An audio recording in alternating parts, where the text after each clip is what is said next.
We will figure it out on the fly. They're in a better place than they were last year, but they're still winless as we head into week number 4 as the opening kickoff is returned by Wooden across the 30 and wrapped up, brought down as Nate Beauchemin, the rookie out of the University of Calgary, makes the play. And out comes Bo Levi Mitchell as he's still in search of that win number 100.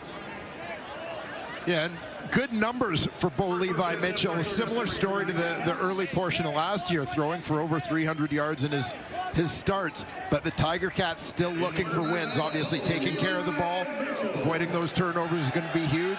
As you heard Luke Wilson say in the pregame, Kenny Lawler prime target if they can get the protection against this Montreal front. Greg Bell out tonight with a calf injury. That means Johnny Augustine starts as the running back, but they'll split out wide to begin this ball game. They'll look inside as Anthony Litre gets the puck inside to the 40-yard line. Gain of 3, and the Tiger-Cats starting offense. Bit of a different look in that backfield next to Bo. Yeah, and we'll start with that offensive line. Some continuity there. Brandon Revenberg, of course, the leader of that group, perennial all-star in the Canadian Football League. Trayshawn Ward will get the start at running back. We expect to see a little bit of Johnny Augustine, a little bit of Ante Litre as well, with Greg Bell out of the lineup this week. Bouncing around Kenny Lawler, you see there, number 89, leading receiver on the Tiger-Cats early in the season. They'll go to the outside, diving to make the grab, Tim White, and just shy of the stick. So early decision time for the Tiger-Cats offense in their icy gray uniforms here on a Friday night. And you see Mitchell getting the ball out of his hands quickly with a free man coming down the pipe. Good recognition by both quarterback and receiver to adjust to that blitz. Scott Milanovic doesn't flinch as he sends off Kenny Lawler and Tim White to the sideline. Checks in a little bit of extra meat, and Ante Litre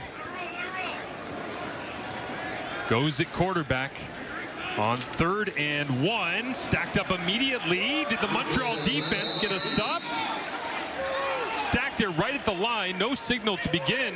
And Isaac Ediemi Berglund right there, Noel Thorpe, defensive coordinator for the Alouettes, had the best look at it.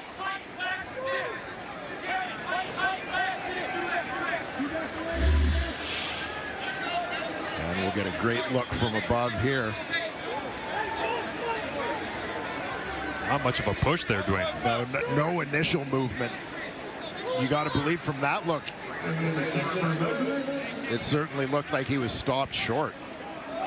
So the sticks come out, and they'll walk it off for every link as Scott Milanovic watches on anxiously.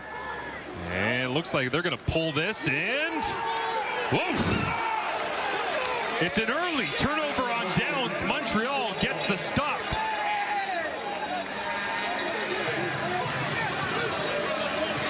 A huge stand for that Montreal defensive line. Front 7 that has been such a story through the first month of the 2025 season.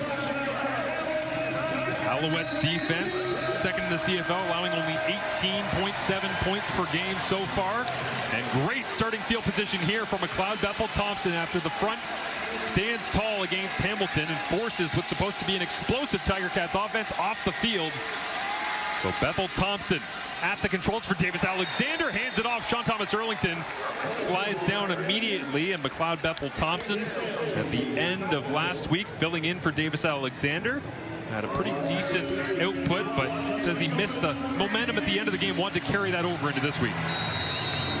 Yeah, and you got to recognize for McLeod Bethel-Thompson on a team with a new starting quarterback, for him coming in as a veteran backup, not a ton of reps to be had in training camp, so he's still learning on the fly a little bit. Blitz on from the Tiger-Cats, shot over the top as a flag is up as well. Dropped into the bucket there for Charleston Rambo, but Jamal Peters on the spot knocks it away, and let's see what the laundry's all about.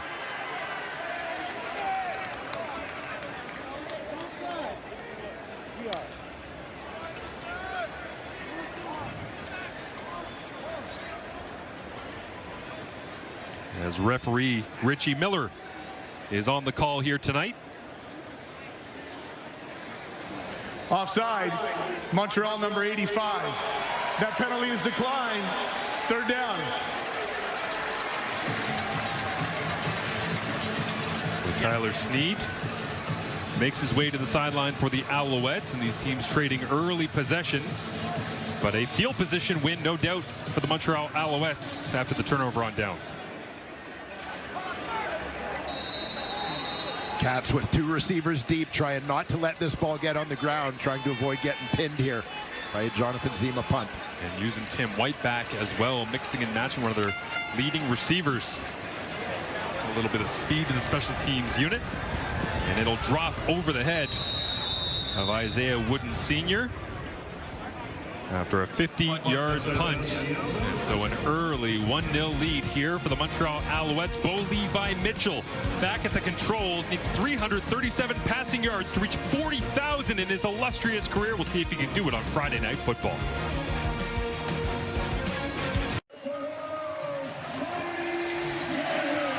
Bo Levi Mitchell back at the helm here and back at home. Last time we saw him, it was before the bye week, which was week 3, and of course back in week number 2. Pretty decent numbers, as you said off the top, Dwayne, 300+ yards, but just trying to find a way to make it stick in the win column. Yeah, and it's finding that consistency, taking care of the football. You know, doing a nice job spreading things around. I know much talk about the chemistry with Kenny Lawler. He seems to be finding his way with Tim White, which had been always a question mark through their first couple of years together. Mitchell looks outside quickly this time, connects, and it's an easy completion to Tim White, who steps out of bounds, who leads all Hamilton Tiger-Cats receivers with 11 of Bo's 40 touchdowns thrown as a Hamilton Tiger-Cats quarterback.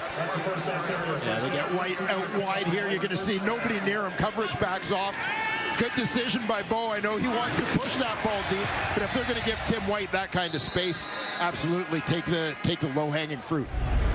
Tell you what, if Lorenzo Burns is going to bail out like that, how about you have a 300-yard passing night just going to Tim White on little curl routes to the outside. This time they'll go to the bubble screen, try to get it once again to White. Slips down around the 55-yard line, and the Montreal Alouettes starting defense, one of the very best in the Canadian Football League.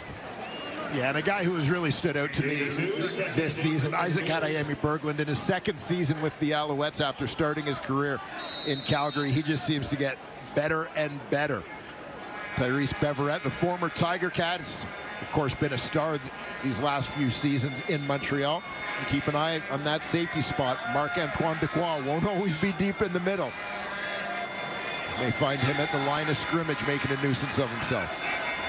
Likes to wander all over the place, as do many of these Alouettes defenders, and a little double move this time, trying to take it right down the chute. And incomplete, looking for Keandre Smith. The Canadian out of Guelph will force the punt the first time here this evening for the Tiger-Cats after their early turnover on downs. Yeah, a couple Alouette defenders near, but looked like Keandre Smith had half a step on them. Bo Levi Mitchell tries to go over the top, right down the middle of the field. Dequoy got turned around a little bit there. Tight window, just unable to connect. Classic Alouettes defense, though. Lining up everybody. Oh, no, actually everyone bailed out. And all of a sudden, Bo is staring down 9 people in coverage, trying to find any little window that he possibly can. That is the chess match here tonight. Hamilton's offense, Montreal's defense. The veteran quarterback against Noel Thorpe, the veteran defensive coordinators. This will drop down to James Fletcher Jr. And he gets popped immediately. The special teams coverage right there on the spot. Only a 39-yard punt, but trying to find a way as McLeod Bethel-Thompson heads back onto the field in 2024 with the Edmonton Elks. 3,700 yards, 24 touchdowns in 16 games. His 24 touchdown passes ranked only second to Bo Levi Mitchell. His 4th year in the Canadian Football League, and his first as the full-time starter, but it only took 4 weeks until Davis Alexander was hobbled and heading to the sideline. Yeah, it looked like the sniper got him there. The hamstring went as he was on the rollout. Was moving around on the sidelines through the rest of the game, but obviously the Alouettes having a lead throughout in Edmonton last week. They don't want to take any chances with their starting quarterback, who, by the way, is undefeated as a CFL starter. 7-0 to begin as McLeod Bethel-Thompson. His replacement slings it to the outside and quickly chopped down. Trying to get it out there. It was Travis Tice on the edge, but nothing doing. As the Hamilton defense makes the big play, and the Montreal starting offense tries to answer now on second down. Yeah, this offensive line, keep an eye on left guard Pierre-Olivier Lestage. This is the guy who sets the tone in terms of physicality for that group.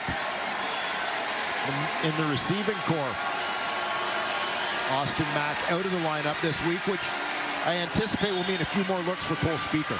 I think so. To the outside, they go to Speaker on cue as he gets wrapped up and thrown down well short of the sticks. And the Hamilton defensive secondary making plays early on, as well as Devin Verazuk, who flies out from that middle linebacker spot. Second overall pick, getting his first start here tonight in the Hammer. Yes, sir. Bethel Thompson. A couple of quick hitters here in the early going for him, but veterans in the Hamilton secondary. You saw Jonathan Moxey on first down, Deshaun Amos over from the Toronto Argonauts in free agency on second down. No longer is it a bunch of first and second years in this Hamilton secondary. They've loaded up on veterans, but still trying to find that chemistry as the early season continues, as Hamilton gets possession back. Wood Sr. dances his way around the 45-yard line after a 49-yard punt. Minimal return. Good coverage there from the Montreal Alouettes, as the Alouettes 2-0 against the East try to keep that rolling here tonight in the Hammer. There is Scott Milanovic trying to dial it up for the Hamilton Tiger-Cats offense. Last in the league with just 49 rushing yards coming into this one. Luke Wilson has an eye on that early. Yeah, you know, I love coming out. You win the coin toss to take the ball. If you're an offensive guy, that's what you want. It just didn't really work out. And I don't think it was necessarily a scheme thing. If you look at the first play here, it was very, very fascinating on what they tried to do. Basically, you take your running back, you motion out, Sankey goes up with him, you bring in your fullback Litre, and you run that inside zone, you just get beat up front. So again, when you scheme it up on this first of 15 and you ask for the ball, you're in a tough spot. And then, of course, here comes your traditional Noel Thorpe blitz package, 7-up. Kai's coming. We missed that. It's a great catch. A phenomenal catch. And then a tough 3 and out here because we can't get the QB sneak with the fullback. I will say, if you look here, Kenny Lawler is the inside slot at the top of your screen. He's taken 2 guys. It's not double coverage, but they're very, very sensitive to getting beat deep by Kenny. So right now you make that adjustment and you throw underneath all day if they're going to play Kenny Lawler like that. Yeah, absolutely. And Kenny Lawler stacked next to Tim White is one of those packages that was Tiger-Cat fans dreaming about in the offseason. Is this time Bo puts it up. Closest receiver would have been Marc-Antoine Dequoy from the Alouettes, but falls incomplete mercifully for the home fans. Well, and this is exactly what we talked about off the top about Marc-Antoine Dequoy. He is a safety by name only. You're going to see him here up at the line of scrimmage. Drops out in coverage. In territory where Bo doesn't necessarily expect to find him. Well, Dequoy has so much range. You see Litre going to the flats. He doesn't even respect it. That time is now. Pressure comes right down the chute. And was that Dequoy? It was. Bo Levi Mitchell goes down. Only 2 sacks allowed. Tied for best in the league through the first couple of weeks. And time Marc-Antoine Dequoy brings down the Tiger-Cats quarterback for his 3rd of the season. Yeah, again, Dequoy, a guy capable of wreaking havoc anywhere on the field against opposing offenses. We just saw him in coverage. Now you're going to see him coming on that blitz. Unblocked man. Just good awareness not to be drawn off his feet by a bit of a pump fake there, following through on the tackle. James Letcher Jr. lets this one drop over his head for the Alouettes, who are 9-0 in June over the past 3 seasons, as Dwayne has decided to wear a bunch of Western Mustangs purple in the booth here to celebrate his Canadian University football background, and I decided to respond with a little bit of maroon. I think technically you started the the U Sports fashion battle this week. Who wore it better? We'll find out coming up at the beginning of the second quarter. McLeod Bethel Thompson goes back to work from the 40-yard line here with a 1-1 score. Both these teams looking for offensive points. Just a couple of special team singles early on as Macbeth keeps the rock and now decides to jump over the top. Never afraid of an adventure into the air is McLeod Bethel Thompson using his legs. Love the play call, love the decision. Here, everybody's going to collapse on the running back, Travis Tice, leaving the outside wide open for McLeod Bethel Thompson. You expect that to be a Davis Alexander play that maybe isn't on the call sheet with McLeod Bethel Thompson in. You keep the defense honest by getting that one in early. Great call. Davis Alexander is everyone at home going, what? 6'4", 230, 36 years old? Is that Michael Jordan or McLeod Bethel Thompson? This time, Bethel Thompson to the outside, incomplete. Incomplete, looking for Cole Speaker, who was ISO'd up against this Tiger-Cats D. And we'll take the opportunity to look at this Hamilton Tiger-Cat defense. Casey Sales, of course, the veteran leader of this Tiger-Cat defensive line. You mentioned Devin Verisuk, the #2 overall pick in this year's draft, makes his first start as Kyle Wilson was released, so he is the middle linebacker. Jonathan Moxey, we saw him with a big play early. Love the moves the Ticats have made through the offseason that allowed Jonathan Moxey to get back to his natural position of corner as he played nickel much of last year. Blitz coming here from the Tiger-Cats. McLeod Bethel Thompson rips it to the outside. That's complete. Pushed out of bounds. Jonathan Moxey makes sure to spot it for the officials, but Tyler Sneed onto the stat sheet here tonight in week number 4. Yeah, Tyler Sneed continuing to enjoy a big 2025 season. Last seen jumping up and down, waving for the ball on route to the end zone. No receiver's ever done that before.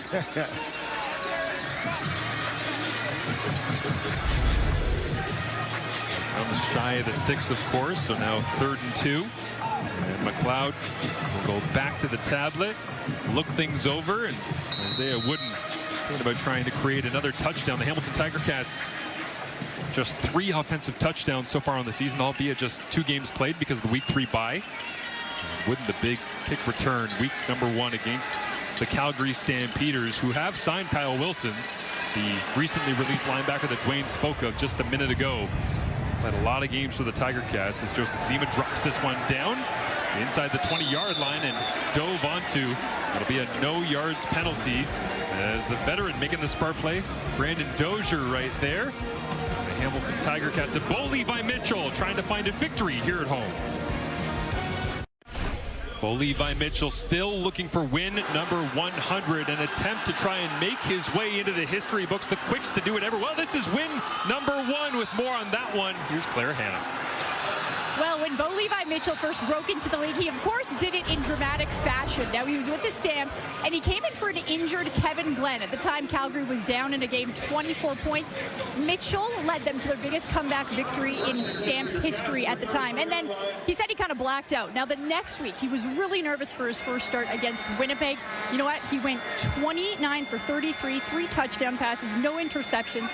And he said the coolest part of all of this was when he was watching TSN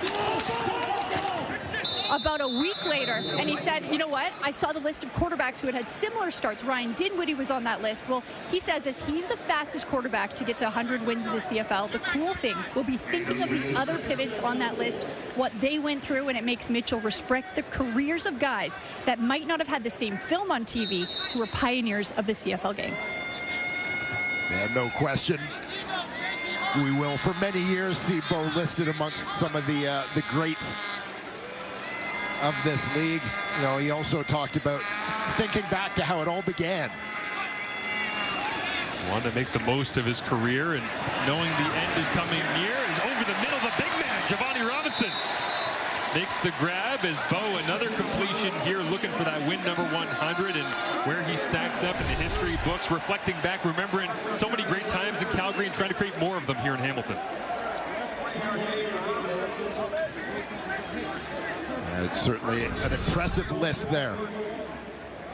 One of them in the building tonight, Anthony Calvillo. It's actually McManus, of course. Hamilton royalty.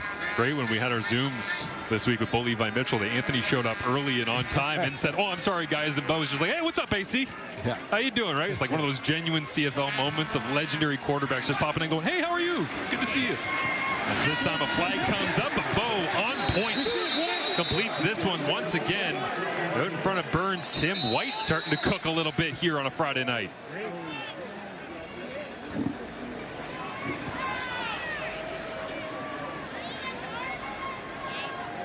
Is this one coming back?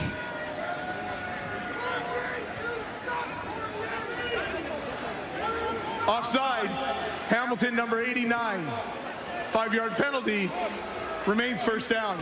So one half of the star receiver duo makes the grab, and the other half was offside, taking it back, Kenny Lawler.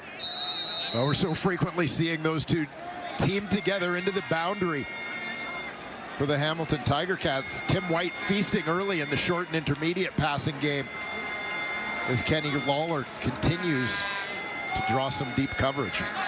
Montreal tied for the league in the lead with sacks coming in. This time they can't get home to Bo Levi as Tyrese Beverett flies out from his linebacker position and wraps up the newcomer you highlighted coming into this one, doing Trayshawn Ward making his way to the starting lineup with Greg Bell out, and his first year from Boston College. Yeah, Ward, a guy who finished up his college career at Boston College, but as we have seen so often in the transfer portal era. Wait, guys play more than one school now? Well-traveled. 3 stops, Florida State, Kansas State, and a final year at Boston College. Mitchell, 2nd and 12, looks over the top. This one thrown up for grabs. Najee Murray running underneath it. Kenny Lawler, closest receiver, but incomplete. So the connection to Lawler, frustrating early on. You know, they would have circled that matchup early on in the week watching film. And certainly trying to get a look at that big shot, but well recognized, well covered on the play. Veteran versus veteran as Najee Murray is over there for the Owls. Alouettes defense first in net defense, allowing just 307 yards so far. Of course, Noel Thorpe, defensive coordinator, a wizard drawing it up. Convoluted scheme that frustrates so many quarterbacks across the Canadian Football League, and Bo Levi Mitchell feeling that right now as we near the end of the first quarter. This kick dribbles out of bounds perfectly. Nick Constantino, a 52-yard punt and plenty of head taps to go around after that one. Spot on. Yeah, call that a Tie-Cat bounce. Hopping out of bounds at about the, looked like the 1-yard line.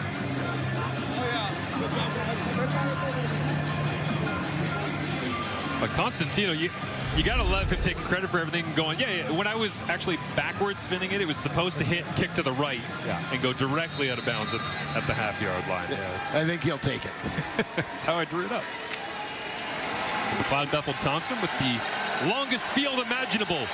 2:20 remaining in this first quarter. Trying to dance his way around those uprights. The front of the CFL end zone as Macbeth looks over the top, trying to get a big chunk, immediately rips it, and it is intercepted. Hamilton with great field position after the defense steps up. It's Jamal Peters making the play. Well, you got to bear in mind, once they get into pass mode here, McLeod Bethel-Thompson is working with less than half the field. He's not going to try and throw it through the uprights from where he is, so he's got to go to the boundary side. Watch Julian Hauser getting in his face a little bit, crushing that pocket. Macbeth knows he's got to put it up, avoid taking that sack, which would be a safety, and Jamal Peters, the veteran corner, 2nd year with the Tie-Cats, former Toronto Argonaut, with a big INT in Alouette territory. Lose your helmet, gain the football. He'll take that trade every single time. 3rd different defensive coordinator since the start of last year. Different schemes. Jamal told us this week, just trying to get used to it. It's part of the business. Embrace it. Just go make plays. Well, he just did right there. Bo Levi Mitchell once again back to White. Takes one-man miss. And pushed out of bounds as they are going after right now and working over Lorenzo Burns at that boundary corner spot with the conservative stuff. Bo known for going over the top so often. Yeah, we saw him on the last series sort of take that shot, maybe looking to keep the Alouettes honest as they start to creep up a little bit on Tim White, but so far, the most senior of the Tie-Cats receivers has been a busy man.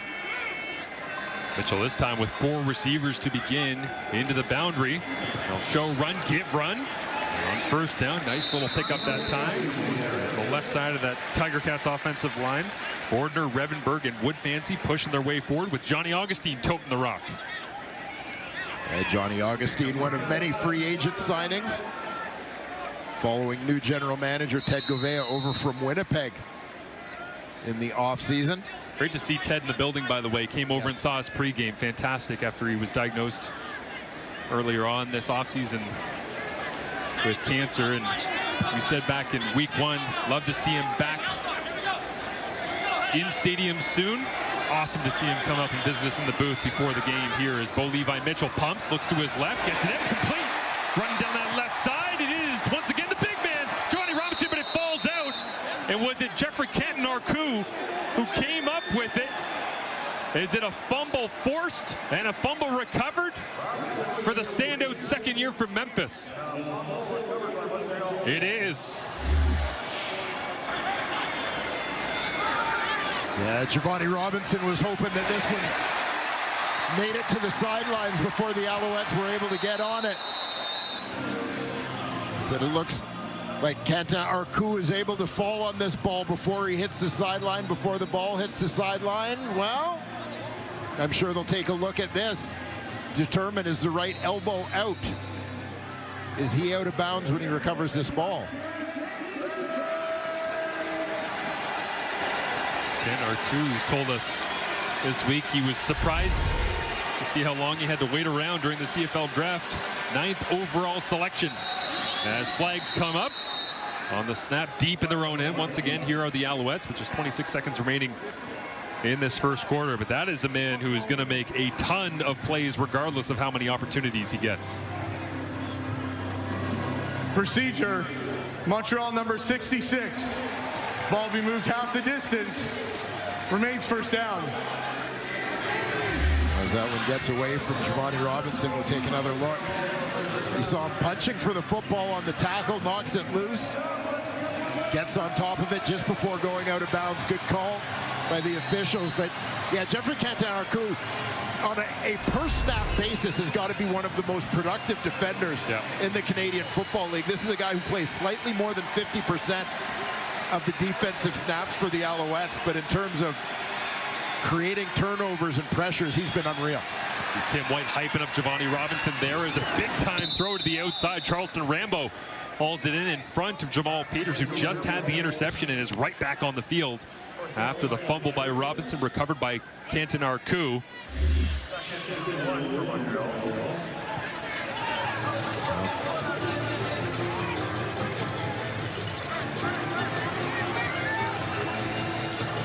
Tiger-Cats certainly in a position to try and turn the field here if they can get a win here in short yardage. Caleb Evans checks into the ball game, short yardage quarterback. Doesn't matter whether Alexander or Bethel Thompson are in the game. This is the man that pushes forward behind that big Alouettes offensive line, and number 5 leans his way across the line. Needed a full yard. Looks like he got it easily. Mr. Gloucester at the bottom of the pile there. Jacob Mason as well, homecoming, former Marauder, picking himself up off the turf, and Evans heads off after a nice push on the right-hand side. And Caleb Evans has found a nice niche as a backup quarterback, has had success in Montreal when he's had to run the offense, but certainly very consistent in terms of his success rate in short yardage. Well, Bethel Thompson, what should be the final play of the first quarter. Lines up with Stevie Scott III. Next to him, fakes the run, rips it. Tyler Sneed makes the grab. And it'll be a gain of 7 on first down as the Alouettes trying to maintain their undefeated streak to begin the 2025 CFL season, hoping to move to 4-0 to get things going. As the Hamilton Tiger-Cats, well, no wins so far, 0-2. They can only go up from here in week number 4.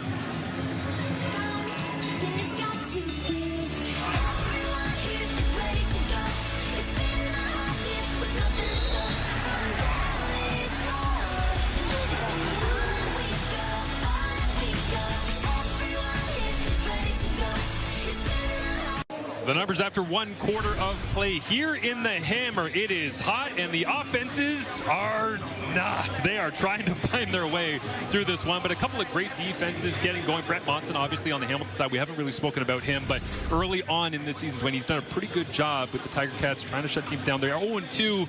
They got to find some way to score points, though, and against this Montreal defense, it's real tough. Yeah, never easy against Montreal. Tim White has been productive. That's been, I think, the biggest positive in the early going for Hamilton, that he and Bo Levi Mitchell are on the same page.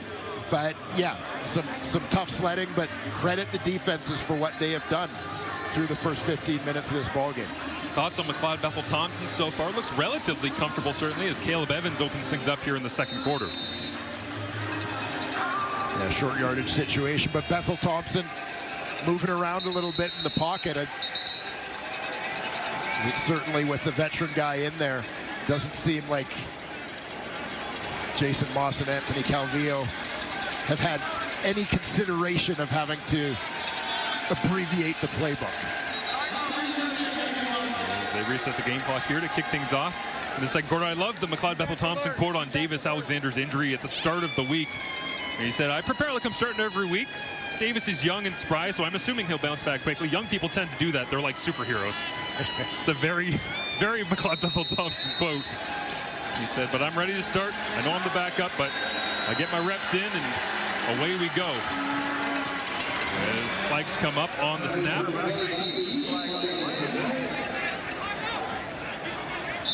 There's the Tiger-Cats defensive line. Offside is Jason Moss. Watches on, digs back into the play sheet here, making sure it is offside. First. Hamilton defensive line, 5-yard penalty, first down.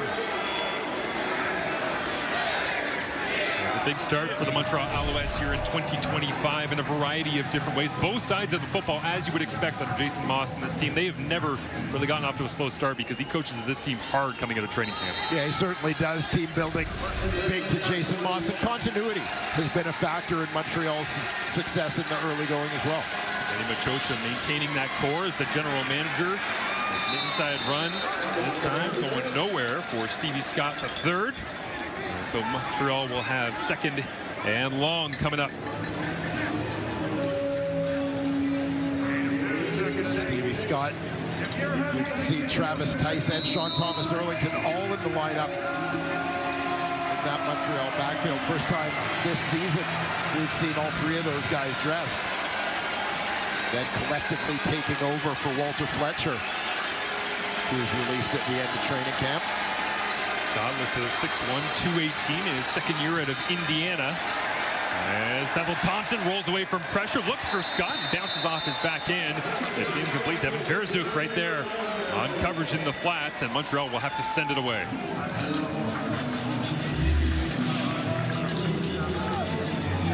You're going to get some pressure from, no surprise, Casey Sales. The constant little push-pull move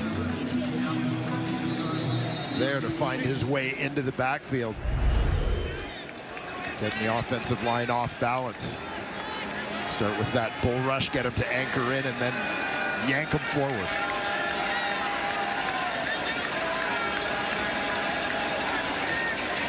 Jusima stands back, ready to kick this one away. High spiraling boot, drops into the boundary and out of bounds. Before it bounced inbounds.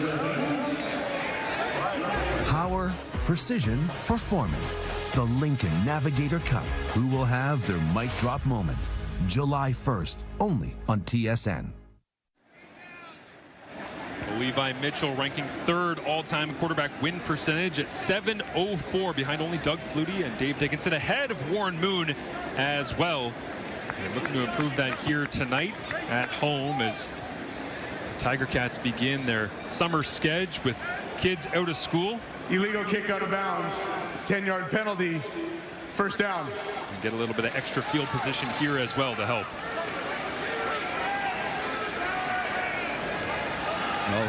Well documented that Bo Levi Mitchell loves the deep shots. We've really only seen him attempt a couple in this ball game. Look for Keandre Smith down the pipe early on. Kenny Lawler a little bit later to the corner. Both teams, much of their success, limited success in the passing game, again, has been in the short game. It's funny, we think about Bo not taking as many shots as he usually does. He's still got 14 attempts of 20 yards or more in the air.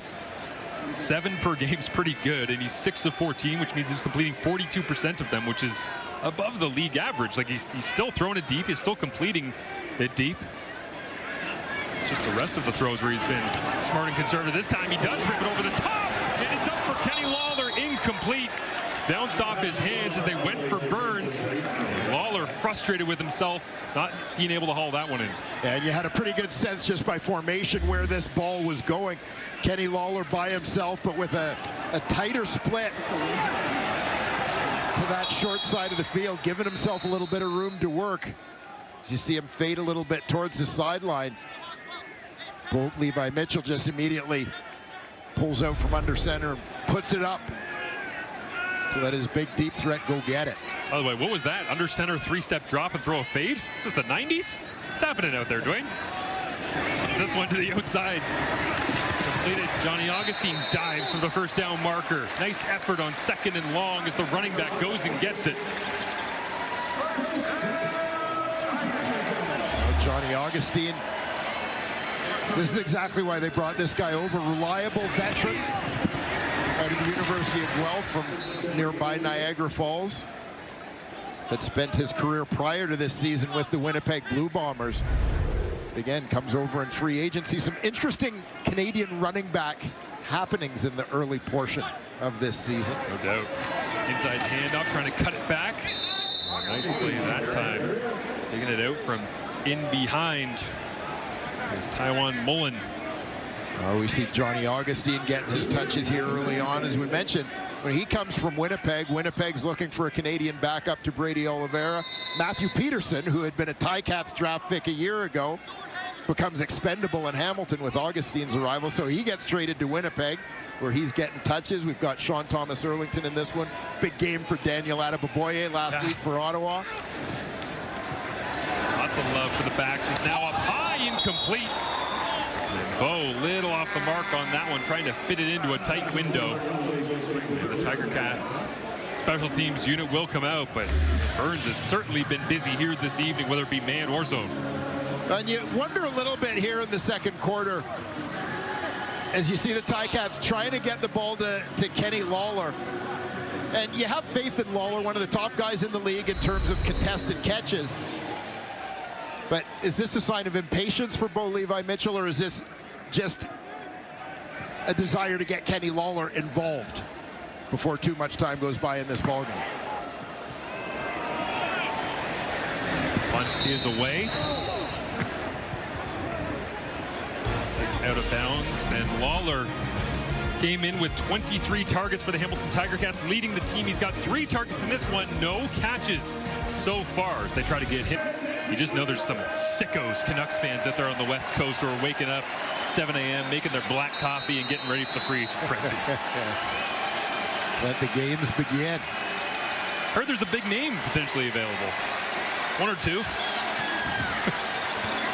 To the outside, McLeod Bethel-Thompson. Full speaker again, getting some extra attention here with Austin Mack into the lineup tonight. Jamal Peters right there, alongside Ray Wilborn in at weak side linebacker this evening. Yeah, Ticats linebacking core. We mentioned the release of Kyle Wilson with Devin Varasek taking over in the middle. First-year man at Mac, Ray Wilborn, a second-year guy. Played a lot of last season as a middle linebacker, but second-year man there. So relying on the experience of the nickel, Brandon Dozier, a lot here. And the secondary as well as it checked down over the middle. Charleston Rambo finds himself in the middle of the traffic. Pushes his way towards the 55, and they'll give him the first down. So Montreal's offense gets a fresh opportunity here with 10 minutes remaining in this first half, tied up at 1.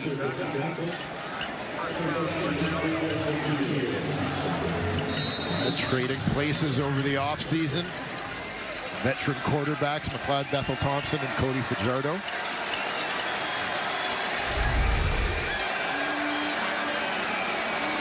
Switching colors and in the same role, but McLeod gets his opportunity first as Rambo, second year at the University of Miami, gets another grab here. It'll go for a gain of 6, second down and 4. And certainly an interesting swap, interesting situation as they really found themselves both in the same sort of predicament. Bethel Thompson in Edmonton. Trey Ford was a free agent.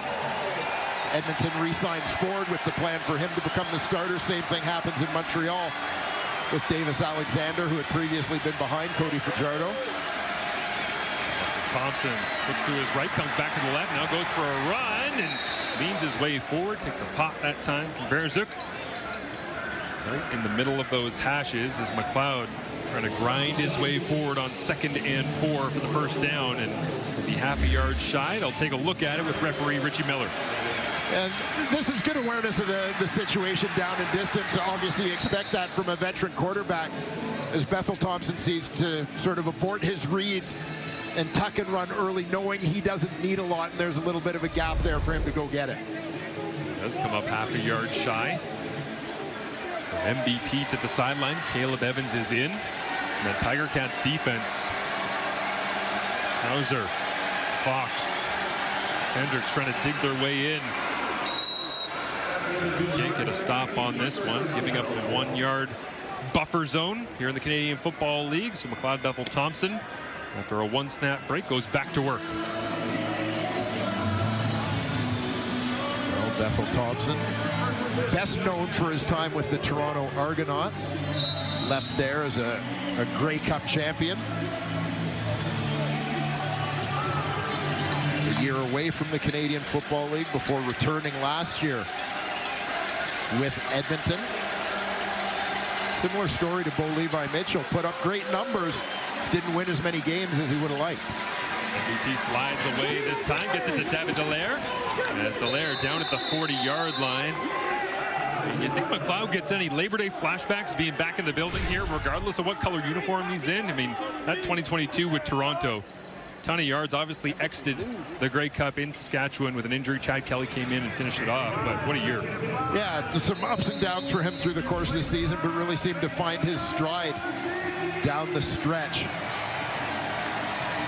culminating with that Grey Cup victory. A little support from Chad Kelly in that win. Goes to Edmonton, now comes over here to Montreal and completes this one to Charleston Rambo. Big collision as Stavros Katsantonis came out from his free safety spot, got right into the chest of Charleston Rambo. Is starting to stack up the catches here in the second quarter. Yeah, we talked in the early part of this season about sort of the historical depth in the Montreal receiving corps. We look back over the years, just seems like every time someone goes down, there's, whether it's someone else established coming back from injury or someone new coming into the lineup who's ready to go. McLeod pumps to his right, looks to run, pressure's on. Hamilton's pass rush. Trying to stop this drive short. Julian Hauser coming back to Hamilton after leaving in free agency for Calgary a couple of years ago. Looked fantastic in their preseason home game here. Been a little bit quiet to start the season, but a big play this time. Hauser off the right side of your screen. Just redirects, retraces his steps as Bethel Thompson tries to step up in the pocket. 95. It's 100 career games in the Canadian Football League. And brings down McLeod Bethel Thompson, forcing 2nd and 11. Underneath, incomplete. Rolling on the turf. Cole Speaker unable to haul it in. And you see a little look of frustration there from both Speaker and Bethel Thompson. I think Alouettes fans watching this, and even Tiger-Cats fans, anybody who's a fan of the CFL going, where's Tyson Philpott early on in this one? I mean, we got 5 minutes left in the first half, and no signs of number 6 so far. As Jose Maltos comes in. 9 for 9 so far on field goal attempts. Last 2 games. Made 11 in a row since missing his first attempt of the season. And he's up around 90% for his career now as Maltos adds another one on and gives Montreal the lead. 4-1, they lead over the Tiger-Cats here on Friday Night Football. Kenny Lawler, fantastic start to this season. He loves being a Tiger-Cat, but not loving life tonight against this Alouettes defense. Luke Wilson has more. Yeah, Marshall, you know, it's not been the most electric game thus far, obviously, but there is a very cool game of cat and mouse going on right now between the Alouettes defense and Kenny Lawler. And you look at this, they're basically daring Bo Levi to try and throw it there, and it's leaving Tim White underneath. And Tim White's obviously the leading receiver right now, and he's had a very, very nice half, and you keep seeing what's happening. It's a soft zone. It's not double coverage, but they're just saying, do not throw to Kenny D. And they're taking what you're giving them, and I like that. But where you got to stop making mistakes is right here, the patience. If you look right here to the very right of your screen, that's right at the sticks for a first down. But because we have a guy like Kenny Lawler, we still want to push it down there. Again, right now, I think if I'm the Ticats, continue to take what the defense gives you, or just throw running back wheels and get up like that, you know? Swing screen, Luke. Yes. You're gonna love to swing screen. Get out in front, make a play. No question. Again, I think it goes to show here right now, Bo Levi Mitchell, the offensive coordinator and head coach Milanovic, they just got to take what Montreal is giving them. Don't force the ball down the field. Absolutely. Good stuff from the Hamilton Tiger-Cats and Luke Wilson as Johnny Augustine turns on the Jets, and to his point as well about Kenny Lawler and, you know, forcing it in. The rest, up until that play, Tim White had more catches than the rest of the Tiger-Cats running backs and receivers combined in this one, as we have just a few minutes remaining in this first half. And all of a sudden, Hamilton's offense turning it up a little bit, and back-to-back plays for Johnny Augustine. Yeah, terrific, underrated player is Johnny Augustine, but getting his opportunity tonight, making the most of it. Great job after the catch on the previous play, right here, picking his way through the blocks And once you get into second level. Kenny Lawler caving down the Alouettes defense that time as well, making his impact felt in ways that won't show up on the stat sheet here tonight. 1st and 10 from the 14. Bo hands it off, and just stumbling his way through the defense is Augustine, or 27, might have seen 7. May have just clipped the leg of one of his own linemen trying to find his way through the hole here. Looked like Johnny Augustine was off to play dirt, paint dirt. Yeah, just catching the heel there of big guard Liam Dobson. Oldthorpe trying to dial it up. Last seconds here before the 3-minute warning from the Montreal 9. Hamilton can still get a first down. 2nd and 5, they go to the flats. That's it, diving towards the first down marker. And it looks like Ward will have enough. The Tiger-Cats only 7 score zone plays inside the 20-yard line in their first 2 games against Calgary and Saskatchewan. And it's starting to rack them up right now, chipping away, getting closer and closer, as this game does not have any majors as of yet. Well, it's that idea that Luke talked about, taking what's being given to them. The big play isn't there, but underneath stuff, and now making some plays in the run game as well. I mean, this has been very much a running back centric drive with that last pass in a free release to the flat to Trayshawn Ward. We've hit the 3-minute warning here in the Hammer. Low scoring but entertaining back and forth, and Hamilton threatening with a major before the half. I'm significantly less impressed by them adding the toothpick than I am by Winton adding the suit. That thing is fresh. Who styled that man? Good to have Mr. McManus join the crew tonight. Short yardage in here for the Tiger-Cats on 3rd and inches. They didn't get it before we went to the 3-minute warning. Flags come up as Litre plunges his way forward. You see Milanovic, Bo. Yeah, I would send him in too.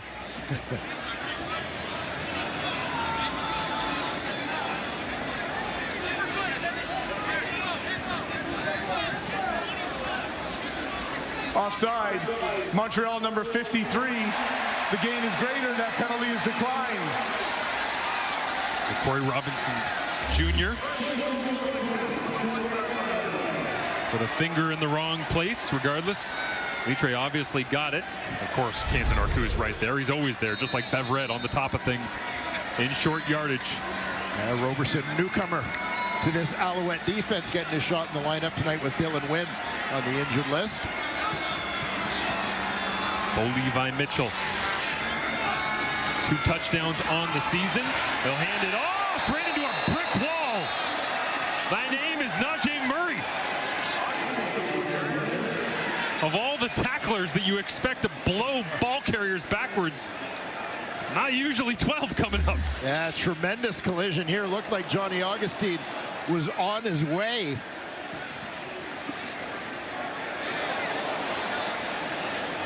Murray tracking the play across the formation.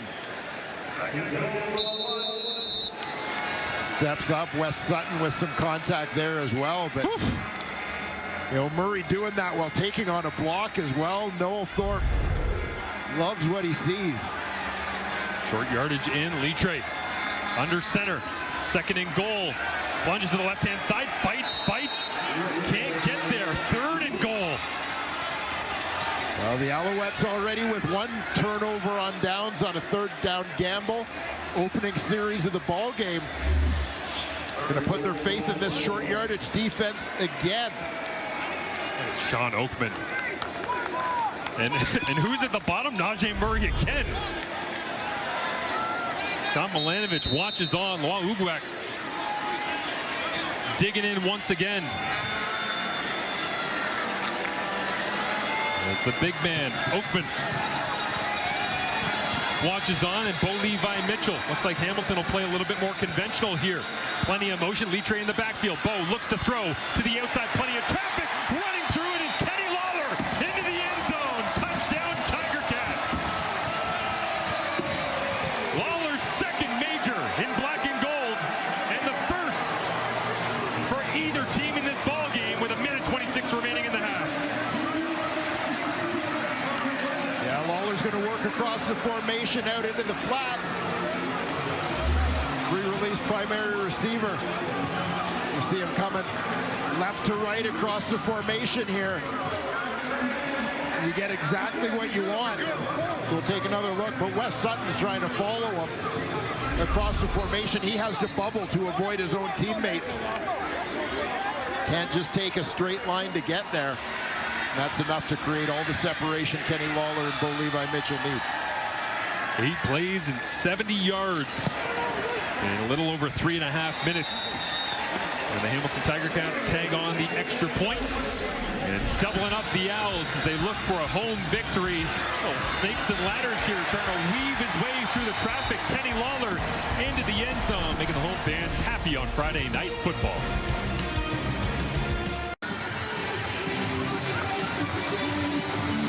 Man of the moment, Kenny Lawler. Ticats had to get a little creative in terms of how they were going to get the ball to their leading receiver. They haven't been able to connect vertically, so they go horizontally.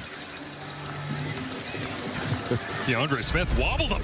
He's excited about that touchdown. Went to go high point the rock up there with Kenny Lawler, but Lawler making the big jump in free agency. Big splash for Tagovailoa and the Hamilton Tiger-Cats. Making the big play here at the end of the first half.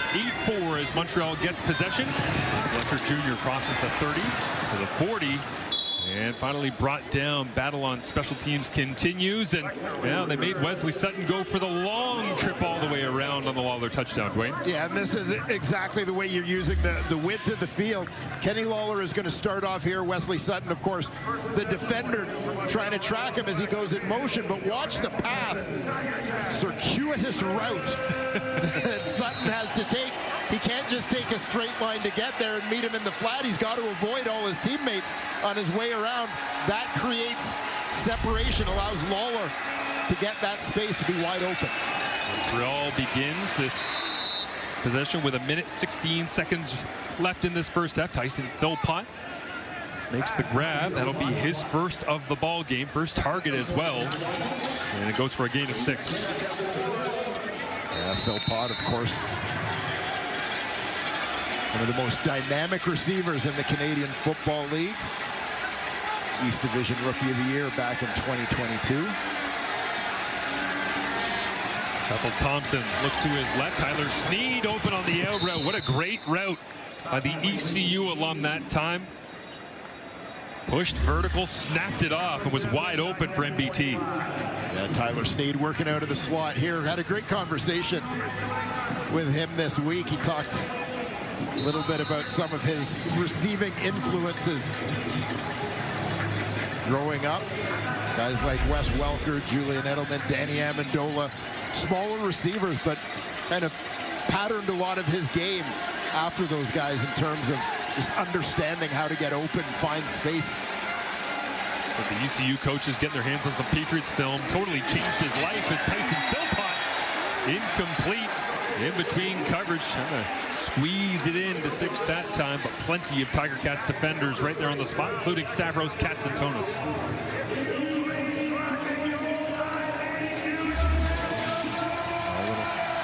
Canada West battle there. Stavros Katsantonis at the University of British Columbia. Tyson Philpott, former University of Calgary Dino. A little bit of overlap. Start of Philpott's career, end of Katsantonis's. Bethel Thompson, his 61st start, will get wrapped up and thrown down. In the Alouettes backfield, it's Mario Kendricks. Well, Kendricks came into this game leading the Ticats with 2 sacks through the first couple weeks of the season, or first couple games. Right here collects number 3. Nice spin to the inside, working against Donnie Ventrelli. Perhaps the makings of dynamic duo on the inside. Kendricks paired with Casey Sales in the interior of that Cats D-line. They're rolling through with Miles Fox as well. They've suddenly got a strength at defensive tackle paired alongside Sales, who felt like he was a bit of a one-man army at times last year for the Tiger-Cats. So Joseph Zima will be called upon to send this low driving boot with a 2-man return back for the Tiger-Cats. And caught on the run, Tim White looking for somewhere to escape. And a flag comes down late at the end of the play from the backside. With 16 seconds remaining on a steamy night here in Hamilton. Forecast said there was a major threat of thunderstorms. I'm not gonna jinx it, Dwayne. It looks beautiful right now. That's all. That's all I'm gonna say. It's a gorgeous. Hamilton number 47. Restricted penalty, first down.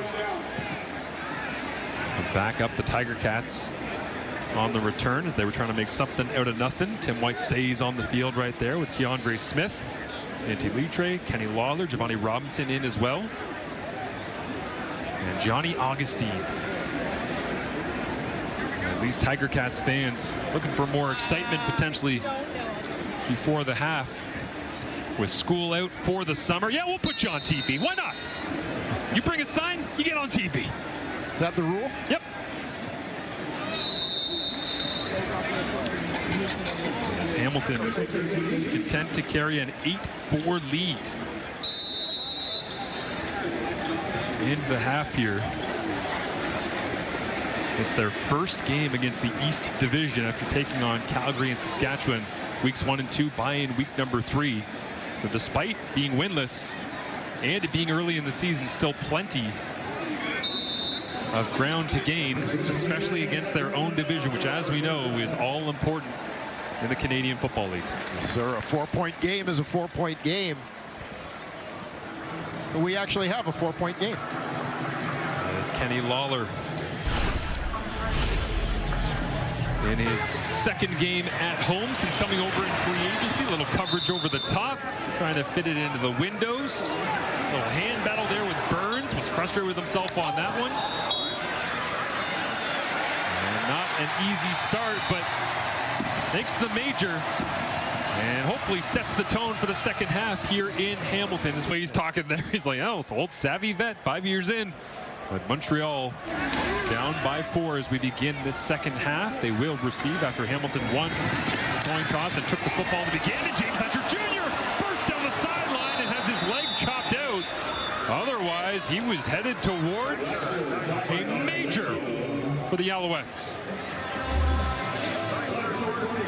Yeah, terrific start on special teams here for the Montreal Alouettes. And it's the kicker, Mark Leggio, with perhaps a touchdown-saving tackle, just clipping the heels of the Alouette returner. Didn't even chop out the legs, just grazed the heel. A tackle's a tackle. 38-yard return for James Letcher Jr. Great starting field position here for Montreal. Play action, flip it to the outside. Tyler Snead trying to stay on his feet, but Ray Wilborn right there. McLeod Bethel Thompson in that first half. Extremely similar to Bo Levi Mitchell. Both are using their legs a little bit, flipping the hips and trying to find receivers in space. Yeah, just some tough slugging trying to get the ball down the field. But Bethel Thompson spreading the ball around, ultimately getting all his receivers involved. We see them move the pocket a little bit. Nice acrobatic run there early on, demonstrating that he doesn't mind taking off with the rock. 36-year-old Bethel Thompson to the outside here. Tyler Snead gets another gain, mix him in, miss. Katsantonis left in the dust that time by the quick feet of Snead, and it's good for an Alouettes first down. Yeah, it's just so great to see Tyler Snead back doing his thing this year after battling a foot injury that kept him out much of last season. Nice escape move here, working back to the football, misdirecting on the defender. Brandon Dozier. Snead said he doesn't think about the foot that he broke in multiple places when he's playing football. It's when he's walking on a hardwood floor at home. That's when he remembers exactly what happened to him as Charleston Rambo on 1st and 10 will get a gain of 13 yards and move the chains once again for the Owls. Those yards after the catch, serving the Alouettes well here to start this third quarter. Snead then Rambo, watch 14 coming out of the backfield.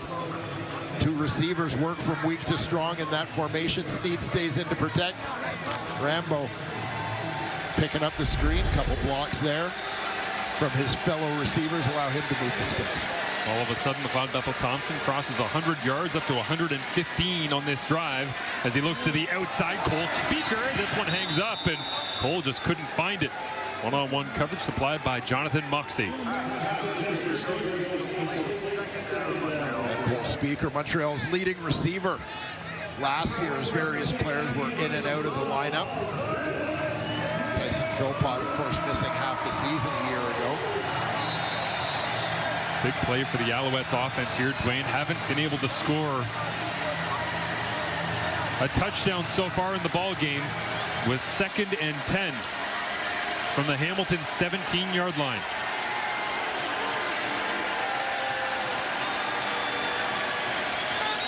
Bethel Thompson looking left all the way, rips it complete. Speaker has got to work for it, puts his head down, tries to get to the 7-yard line. We'll see where they spot him.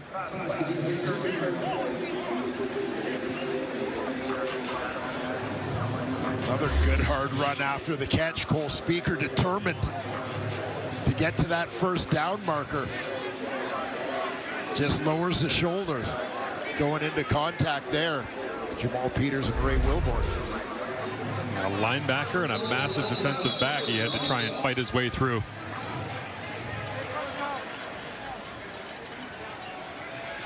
As Peters worse for wear, trying to step up on that one.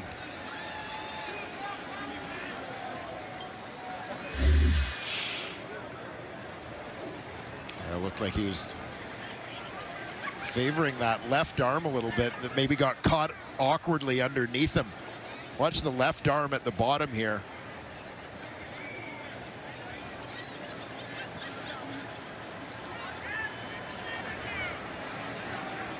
I wonder if he might have jarred that shoulder, right shoulder, the way he landed. Yeah, Jamal Peters told us this week what he was so impressed about with this Montreal offense is they play as one. So you can't really lean on a singular star, one style of play, a ton of tendencies. so well-rounded. They certainly need Peters in the lineup to try and shut down the second half push that's inevitably coming here from Montreal, but that right arm dangling pretty good right now.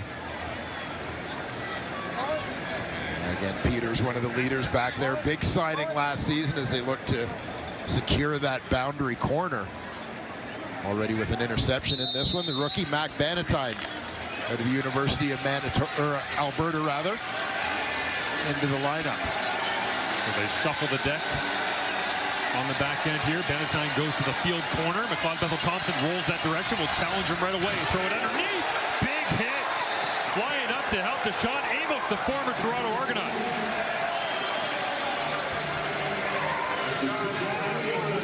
Has to ask for his mouth guard back. There's Deshaun Amos. He's playing the field halfback spot. Big year for him with the Argos last season. You see him playing at depth and coming up with ill intentions.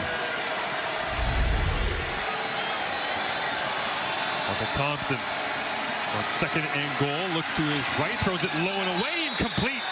Charleston Rambo, the intended receiver, and Destin Talbert, they're in coverage to knock it away. So the Hamilton Tiger-Cats defense holds despite losing Jamal Peters on that drive after a really promising drive from the Alouettes. Yeah, back-to-back plays from the Ticat halfbacks. Talbert moved from nickel linebacker spot to the boundary half partway through last season, gets a hand in there to separate Charleston Rambo from the football.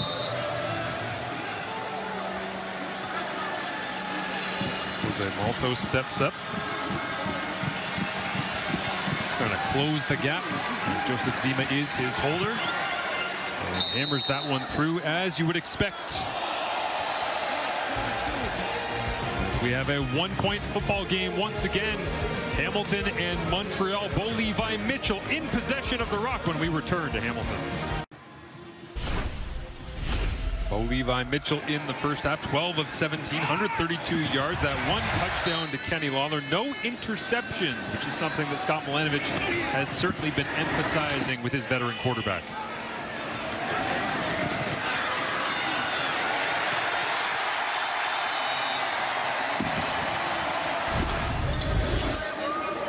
Finishing that first half with a little bit of momentum. Looking to grow from there as you see Bo's numbers, 12 of 17. Bo up there in the top 3 of all-time winning quarterback percentages. Begins the second half with throw to Shamar Bridges. We asked where he was a little bit earlier on. And a nice quick screen here. But certainly would love to see some of the iconic success from his Calgary time lead over here and also hit the triple digits right there. Far left number in his win tally, looking for that win number 100.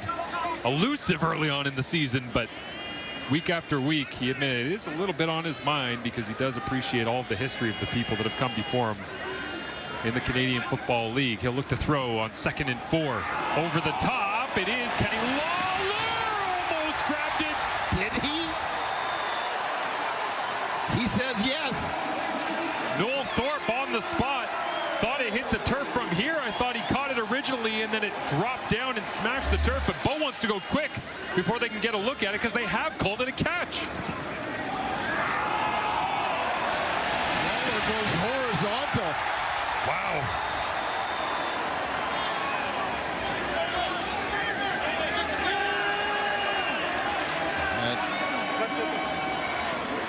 And, you know, I don't like that angle because it kind of ruined the moment for him. But you can see clearly there an incomplete pass. Outstanding effort from Kenny Lawler. It'll be 3rd down. He almost caught the end of the football and found a way to get his hands underneath it. He caught the back end of the football, which is the most awkward way to try and grab that thing. Yeah, it almost looked at full speed as if he Timer, please reset knew he didn't have a great grip on it, kind of tried to reset his hands and get underneath it. But didn't have enough time to do so before hitting the ground. Substitutions here late for the Hamilton Tiger-Cats punting unit that has to come out after the incompletion, now officially ruled on 2nd down and 4. As Constantino gets set to send this one away. Well, James Letcher Jr. already with an electric kickoff return to open this second half.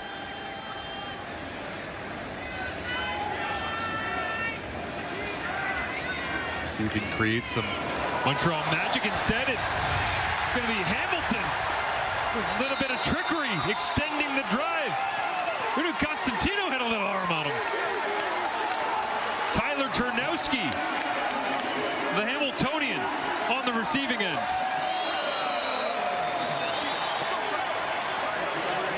Well-timed call fake here. Special teams coordinator Dennis McKnight. With a flag down, you just wonder whether or not they lined up properly on the fake as well.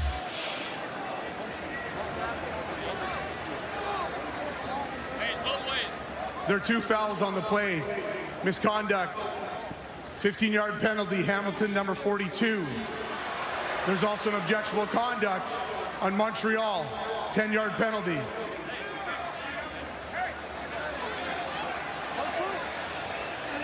So offsetting, but no worse for wear, is Hamilton, as their special teams unit, finds a way to extend the drive. Yeah, great execution there.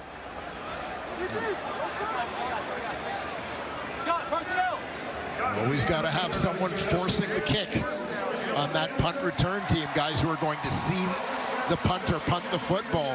Nobody makes sure that. Nick Constantino makes them pay. Well, they don't throw overhand in Aussie rules. Knew we were going there at some point, but it's a pretty good rip by the punter. Yes, sir. Gotta respect it. Bo Levi Mitchell back to work at the line of scrimmage as Jacob Mason gets flagged for misconduct on Montreal's side there. His return to Hamilton. And flags come up here on 1st and 10.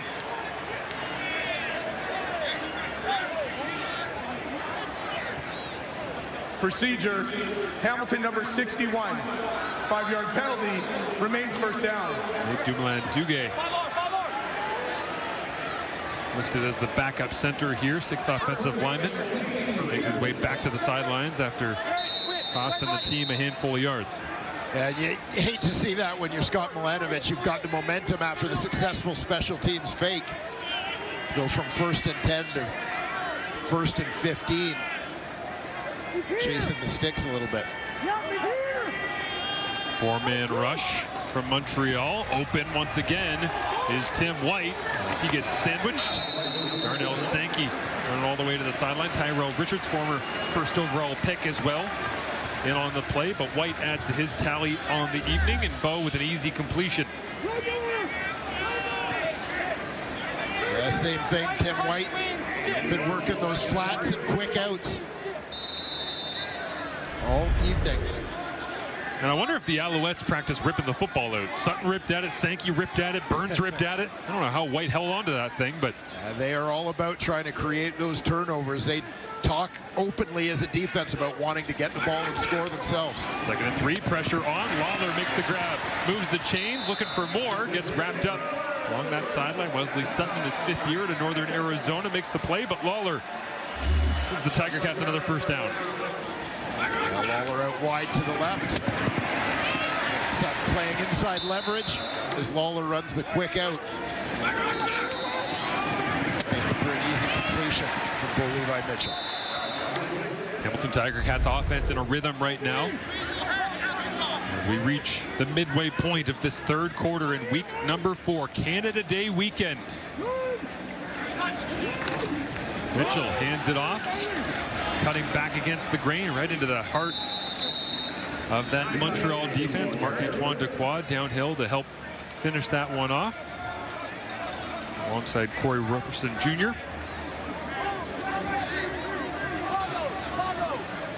It's a gain of 3 yards on the play. 2nd and 7 left here for Mitchell. This was the down and distance that Scott Milanovich said he wanted to see Bo Levi really execute in coming out of the bye week.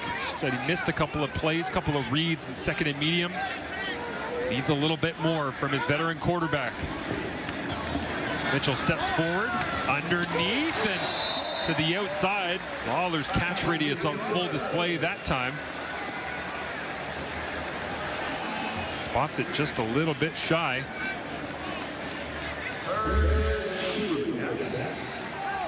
That'll bring out Mark Leggio in the field goal unit with about 3 yards to go.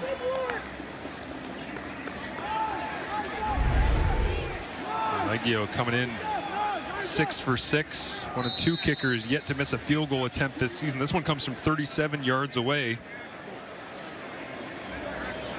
Has 21 successive field goals. CFL's longest entering week number 4.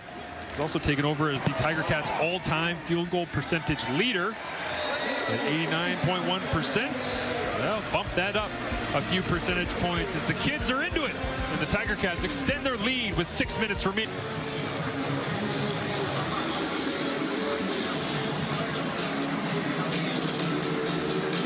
Enthusiastic crowd here in the Hammer tonight.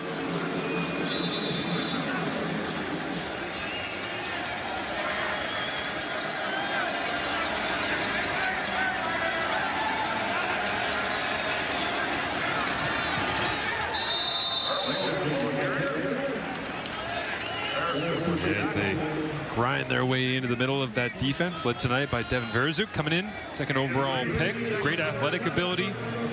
First couple of weeks, he's in training camp. I asked head coach Scott Milanovich, hey, what do you think of me? He goes, listen, it's pretty good. He's like, that's all I can say, okay? You guys will find out, okay? The more you watch him, you'll find out. But, oh, I'm not going to bump his ego. I'm just going to say, pretty good player. There's a reason we took him second overall. Seeing that here as he gets to start at middle linebacker. Cloud Bethel Thompson throws it to the outside. Sean Thomas Erlington couldn't fall underneath. It's a quick flip of possession after Montreal can't convert. I'll credit the job that Hamilton has done against the Montreal run game here tonight. Keeping the Alouettes in those second and long situations. As you can see, making life difficult there for McLeod, Bethel, Thompson and company.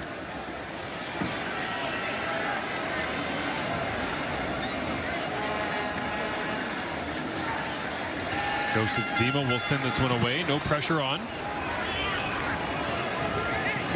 Dribbles its way down to Isaiah Wooden. And popped out of bounds. Tyrese Beverett.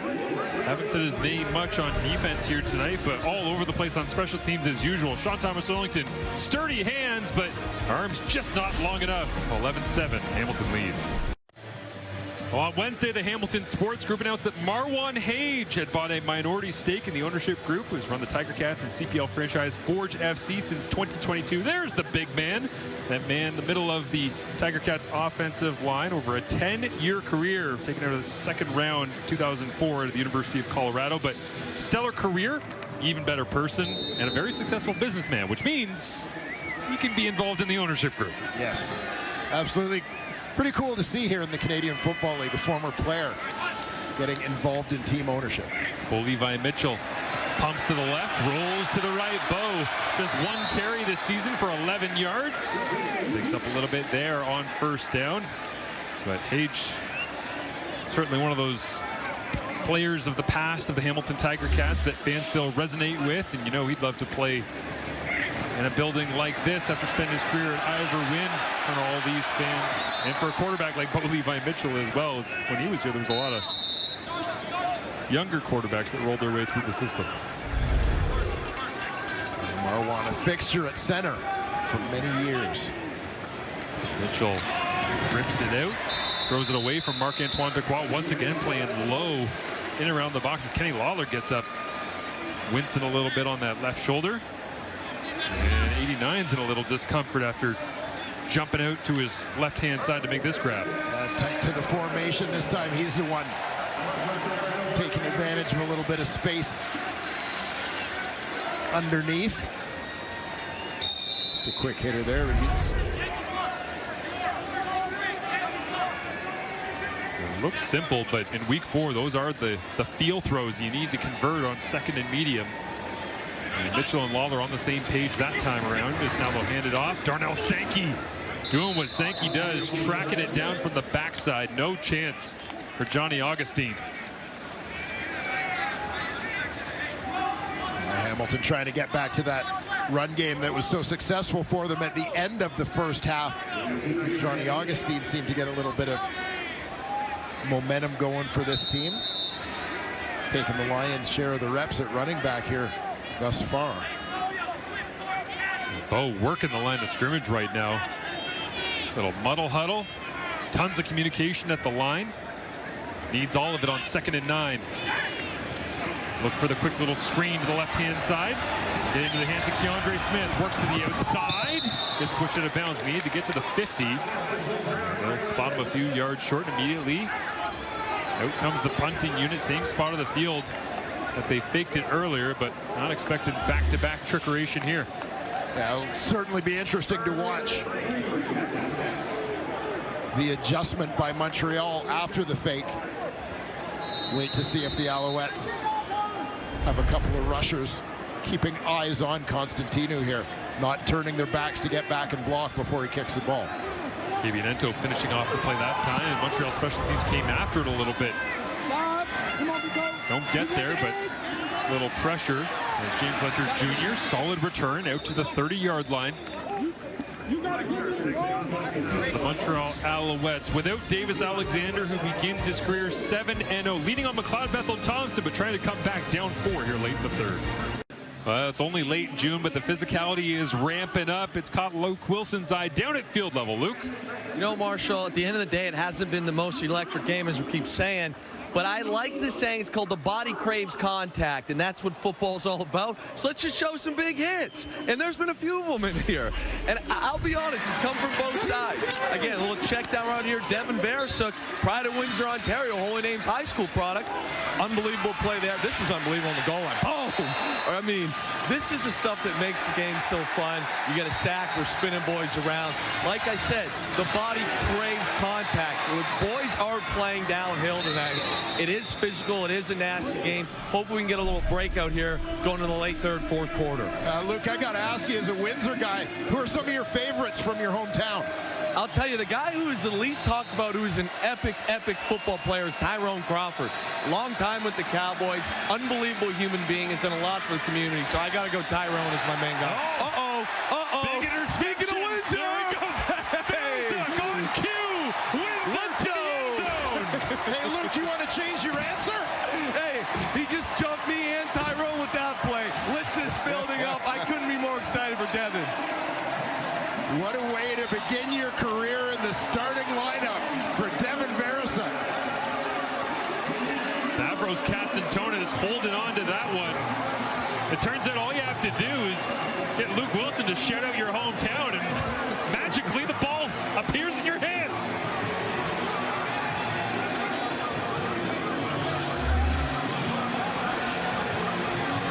We'll take a look here. Deflected ball. He's got 2 receivers crossing. You saw looks like he's looking for Rambo on the check down as Tice is coming underneath. Throws up an arm and pops that ball up in the air. Devin Veresuk says, "Thank you very much."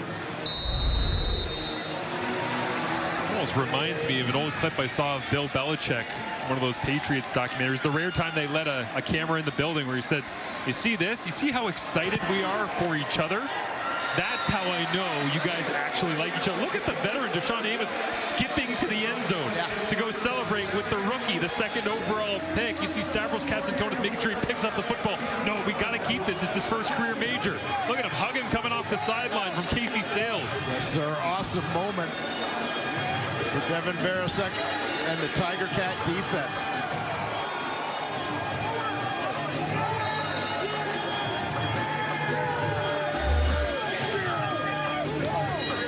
There's Devin Veresuk, your middle linebacker. You're going to get a check down route from Rambo underneath. And watch Tice coming from the backfield, check release. He thinks the ball's coming to him. It's not. But it just flashes. He puts a hand up. That tips the ball up in the air.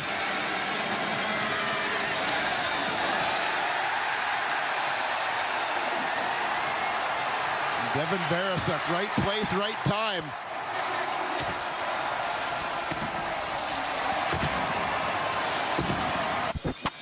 What a feeling for him to make a play.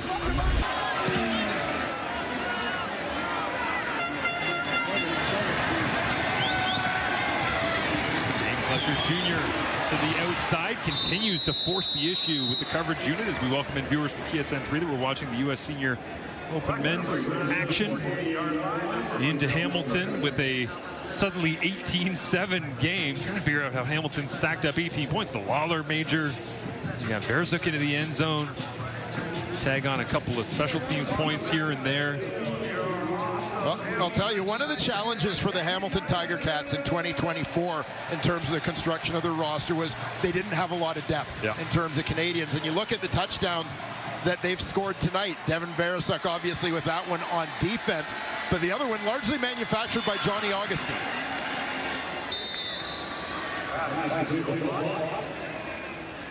Philpott makes the grab there as Montreal gains a little momentum. But you're right, like the moving pieces and bringing over Canadians and free agency and Ted Gavaya's effect as well on this roster and trying to change things up and add to the depth and the top end talent. Yeah, no question. It seems like a little thing, but for the last couple of years in Hamilton, largely in terms of that Canadian content outside of a guy like Revenberg on the offensive line, obviously David Beard here the last couple of years as well, but you're talking about Stavros Katsantonis and Keandre Smith. Now getting big-time contributions from other non-linemen. Double Thompson looks outside to Cole Speaker, and on second and short, Montreal tried to get aggressive with it. Can't go, so Caleb Evans will check in on third and short. As the Alouettes, undefeated to begin this season, and headed towards the fourth quarter with what will be a deficit. One of the big things, and we talked about it down the stretch last year about the Montreal Alouettes, they're a team you don't want to fall behind. One of the stats that really stood out to me about them last year was in the regular season, they were 8-1 if at any point in the game they got a 2-score lead on anybody. They get ahead and they're great closers. Well, you could tell as the flag comes up here in short yardage and Caleb Evans makes his way off the sideline that Scott Milanovic understands so well, as Evans will actually stay in on the snap, what the Montreal Alouettes are about. He said this week, great scheme, confuse the quarterback. Jason does a great job showing the guys how to play hard. They hit the waggle hard. They climb on defensive backs. They snap out of their breaks. And then he just simplifies it and goes, okay, guys, here's the thing. Team makes a single mistake, they pounce, all of a sudden you're down 17. There are 2 offsetting penalties on this play. We have offside on offense and offside on defense. Replay third down. We'll redo the last play, but to Milanovic's point, they've been able to avoid the make the mistake, get pounced on, be down 17. They've survived here into the fourth quarter. If you're not in the game, if you're not within a single score, a 2-score game, a 10-point game with Montreal headed to the fourth, it's really hard to try and come back on that. Yeah, I mean, it is not surprising when you know Jason Moss that his team has great killer instinct. Caleb Evans pushes forward. Devin Barasuk right there in the middle. Trying to turn him around as one more play remaining here in this third quarter. 18-7. Hamilton with the lead, and they do pick up the first down.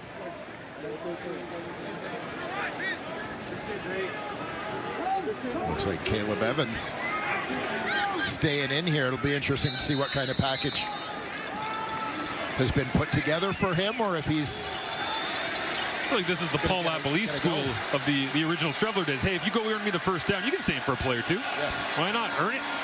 Get to get your snaps. Go hand it off inside. Travis Tice running hard all the way down to the 40. Katsantonis from his free safety spot as a flag comes in at the end of the play.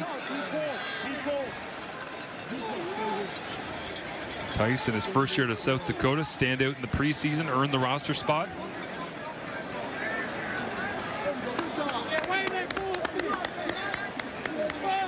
Is down by 11 points. We'll start at the flag on the other side, but the Alouettes trying to climb their way back into this one. Last week against Edmonton, Owls allowed an unusual 2 passing touchdowns and 22 points in the fourth quarter. They're defense will try to stiff the numbers after 3 quarters of play here in the Hammer. You see the net yards for the Hamilton Tiger-Cats significantly higher than the Montreal Alouettes have allowed throughout this early season. It's a well-rounded effort from the Alouettes that has got them to the win column 3 times already through 3 weeks. What does Hamilton have to do to close the door and finish this one off, Dwayne?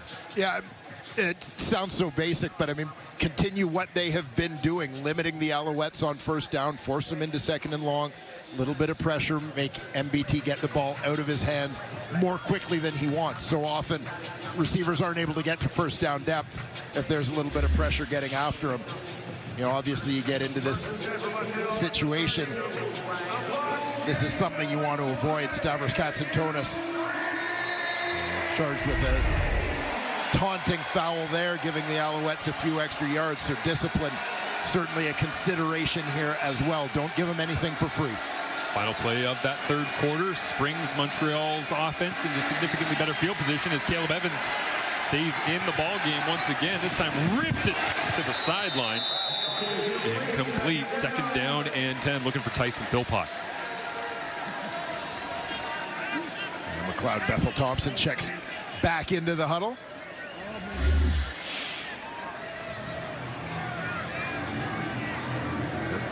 Certainly a quiet night so far for Tyson Philpott, one of the go-to guys in this Alouette offense. Expect to see a lot more from him in late game situations as they lean on their top Canadian receiver. Bethel Thompson steps forward, sees an opening, decides to take off, and going nowhere on 2nd and long. It almost looked like they dialed up a quarterback draw based on the offensive line here. But yeah, it sure did. And watching the receivers as well, sort of clearing out the backfield, try and pull people out of the box.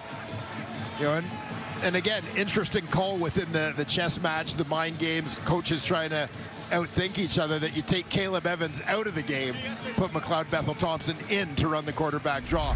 The opposite of what you would expect, certainly. Jose Maltos knocking him through once again here tonight. 2 for 2 in his 6th year in the Canadian Football League. And 3rd here in Montreal. This one comes from 34 yards away. Zima gets it down, and Maltos smooth as ever. As Davis Alexander not in the lineup tonight, but still working hard on the sideline alongside head coach Jason Moss. And well, there's a young Davis Alexander learning his way through the early days, settling in, trying to figure out E equals MC squared. How do I get to the formula that equals an undefeated start? Well, 7-0 he's been able to reach so far and climbing up through the ranks. He would have loved to have had the opportunity to take on Bo Levi Mitchell. You know that here tonight. I asked Bo this week what's the advice he would give to a quarterback who's young and 7-0. He said, just don't worry about all the wins. Just don't think of it. Just keep playing. Just whatever you're doing is working. Just focus on that. One game at a time. Davis certainly on fire last week before he left. Was 20 of 24 against the Elks. As Bo Levi Mitchell signs of life here for Shamar Bridges. Wondering where he's been a little bit more often early on in the season after Kenny Lawler comes over, gets so much of the attention, but Bridges, nice grab that time. Yeah, and Bridges playing a lot of his snaps on the wide side of the field with Lawler and Tim White playing into the boundary a little bit closer to the quarterback, but no doubt ways for him to get more involved in this offense will evolve as the season goes on. Offense still feeling itself out with the addition of Lawler. Tendencies, where to go, how often to go to that spot. The running game, certainly without Greg Bell, looks healthy as ever with Johnny Augustine being the lead back here tonight. A couple of carries here and there from Trayshawn Ward, but Augustine's really been the lead throughout the evening. And Johnny Augustine, really a great story when you look at his career. Guy who was undrafted after being kind of a stud at the combine. Well, you can tell the physical build. He's got a lot of attributes. As on 2nd down and 2, they go back to Augustine. Somehow Continues to push his way forward.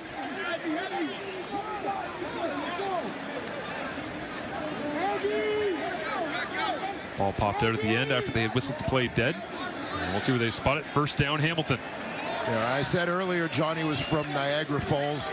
Attended Notre Dame Secondary School in Welland. Same school as Chris Van Zyl. Yeah. Long-time Tiger-Cat, so I don't want to offend anybody in Welland.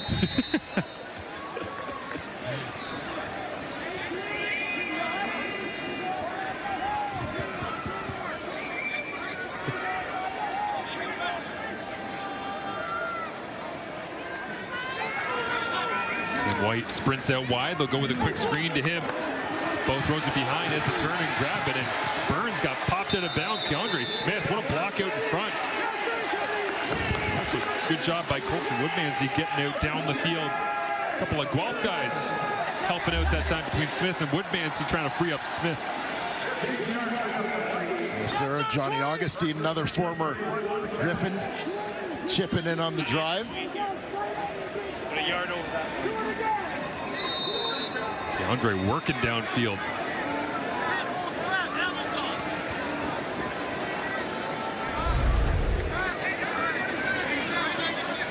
And with the lead, Bo content to work the line of scrimmage a little bit. Almost hit the front side of Keandre Smith as he went cross-ball motion. As the play wraps up with Augustine rolling his way forward. A relatively conservative approach for the Hamilton Tiger-Cats. Has served them well so far in this ball game. Keep it simple. Try to avoid the mistakes that Montreal has been so good at forcing. Not just through the first part of this season, but really through Jason Moss's tenure as head coach. We roll inside 10 minutes remaining in the ball game. 8-point advantage. Bo Levi Mitchell nearing win number 100. Working slowly at the line of scrimmage. Now comes to life. Rips to the outside. Tells Augustine to get upfield. He does. Beats Jeffrey Kenton-Arcou to the first down marker. And they'll move the sticks for the black and gold once again. Johnny Augustine lines up to the left. He's just going to hit that flat. Free release out there. Does a nice job dipping that inside shoulder and knifing upfield after he catches the football to pick up that first down. I think Johnny knew he was getting the football. As he was running to the flat, his right hand came back and he was cleaning his glove on his towel. He's like, oh, yeah, this one's mine. Saw the coverage, went, yeah, that's me. Veteran move. Mid-play, mid-route. Mitchell keeps it on the fake. Rips it outside. And Litre quickly tackled. As the Alouettes had a decent stop here. Limit the gain for Hamilton, but it sets up once again another second and medium for Bo Levi Mitchell to use his veteran savvy and execute at the line of scrimmage.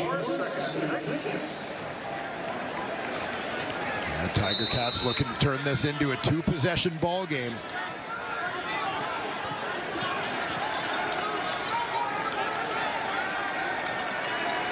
Yemi Berglund would love to get into the backfield and disrupt Bo here. They drop everybody out, and it's caught, chopped down along that sideline. We haven't said his name very much, but Trayshawn Ward makes the grab. Dobson celebrates with him along that sideline, and it's first and goal. And Mitchell doing a nice job here. As you called it, Marsh, just a three-man rush. They're sort of going to drop everybody back, set up a wall across the goal line, try to come forward and make a play. One of the things that Loa Ugrak made his name on that Montreal defensive line with was knockdowns too. You see how high Bo had to throw that one over the jumping, outstretched arms of Ugrak. And again, Mitchell trying to dissect things. Flat line coverage from the Alouettes, showing nothing. Everybody's coming. Bo's throwing. Touchdown. One to Lawler. Now another to White. And both of the Tiger-Cats star receivers have reached the end zone here in week 4. Yeah, again, attacking that flat against man coverage as you get down in the goal line situation. This time it's just a little bit of a rub for Tim White. White right at the bottom of your screen. He's going to go to the flat. Lawler, by taking that inside path, just impacts the man in coverage, Najee Murray, as he attempts to chase Tim White to the outside. So Tim White, who leads all Hamilton receivers since Bo Levi Mitchell's arrival to the Tiger-Cats, now has a dozen touchdown receptions from Mitchell. And Bo is up to 239 yards passing. He sits just 98 away from 40,000 in his career. This one into the waiting arms of Tim White as Hamilton extends their lead on Friday Night Football. 9 plays, 70 yards, and 451. And Bo Levi Mitchell just kind of picking apart this Montreal defense, but not having to do it by ripping it over the top, taking the home run shot. It was checkdowns, crossers, little out routes. Good decisions across the board from 19. Well, yeah, much of the storyline of the Bo Mitchell, Scott Milanovich couple of years here in Hamilton has been about Bo being willing to take what's given to him, and he's done it here tonight, really to the point of perfection. Scott Milanovich said this week he knows they're in a better place than they were this time last year in terms of him and Bo seeing the game the same way, and that's certainly on display on that drive as return Travis Tice this time, rolling his way through a couple of attempted tackles. Hard to bring down. Montreal needs more of that if they're going to climb their way in, down 15 points with an undefeated record here in Hamilton. CFL Canada Day weekend action returns tomorrow as the Lions take on the Rough Riders. AJ Ouellette, Ian Hatcher's been extremely active early on in the season. Catch all the action 7 Eastern, 4 Pacific on TSN and CTV as well. As Saskatchewan looking pretty good right now. Good, Larry David. Pretty good. The Lions have got a battle on their hands, I think, in that one. We'll see how it turns out as Cole Speaker rumbles his way across the 50-yard line. Evan Beresuk with the interception earlier. Pick 6 in his first official start for the Hamilton Tiger-Cats. Makes the tackle. A pretty good field position right away for the Montreal Alouettes. Cole Speaker breaking a couple of tackles to pick up that first down.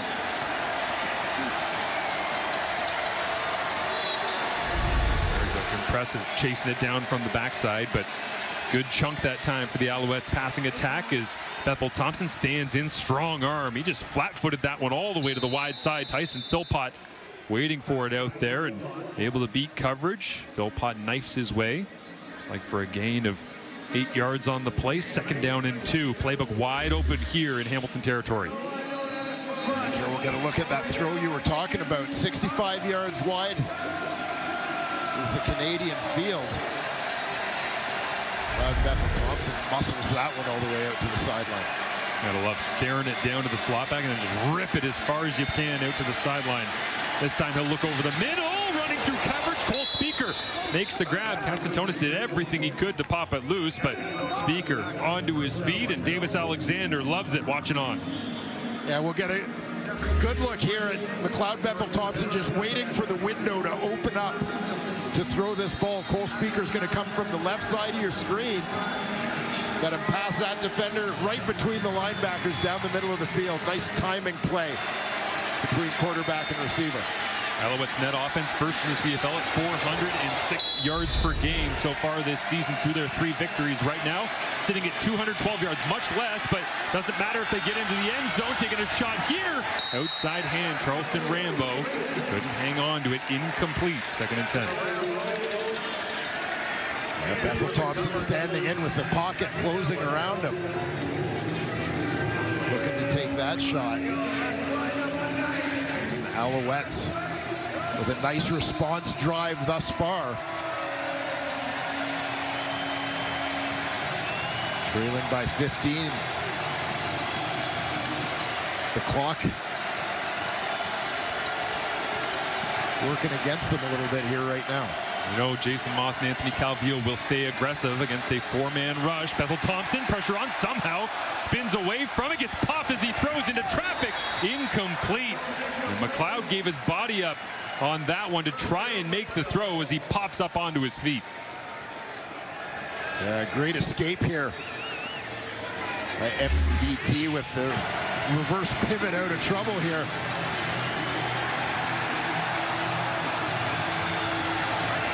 Takes a shot as he throws it just off the fingertips of Cole Speaker. Mario Kendricks already with a sack in this ball game. Almost had it. Starting to see the raw power of Kendricks. That time just blowing Pierre-Olivier Lestage off his feet. McLeod Bethel Thompson over the middle, and this one is complete for a first down. Goal to go now as Tyson Philpott rolls towards the end zone where he had an iconic Grey Cup touchdown. And a rather clutch catch here for the BC native. Bethel Thompson finding a little bit of a rhythm here late in the ball game.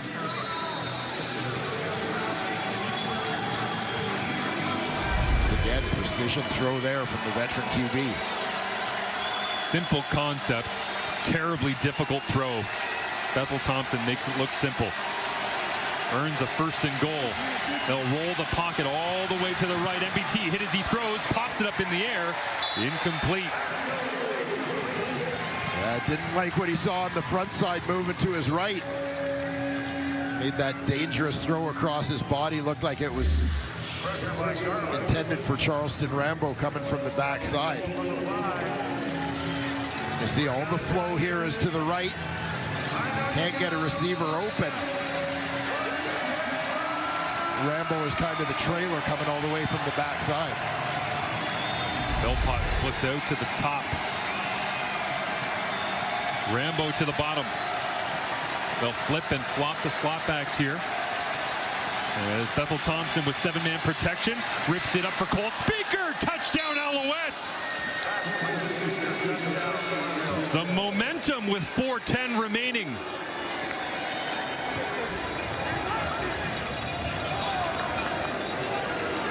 The Alouettes are going to go for one here.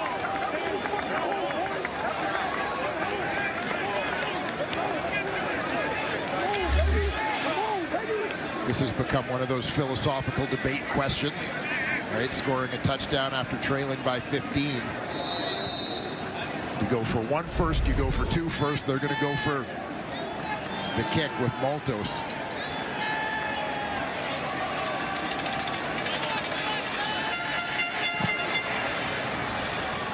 This Hamilton crowd on a Friday night into it on the Tim White touchdown. Cole Speaker and the Alouettes offense has answered back as McLeod Bethel Thompson, 36 years young, answering shot for shot 35-year-old Bo Levi Mitchell as the vets go back and forth here in Hamilton.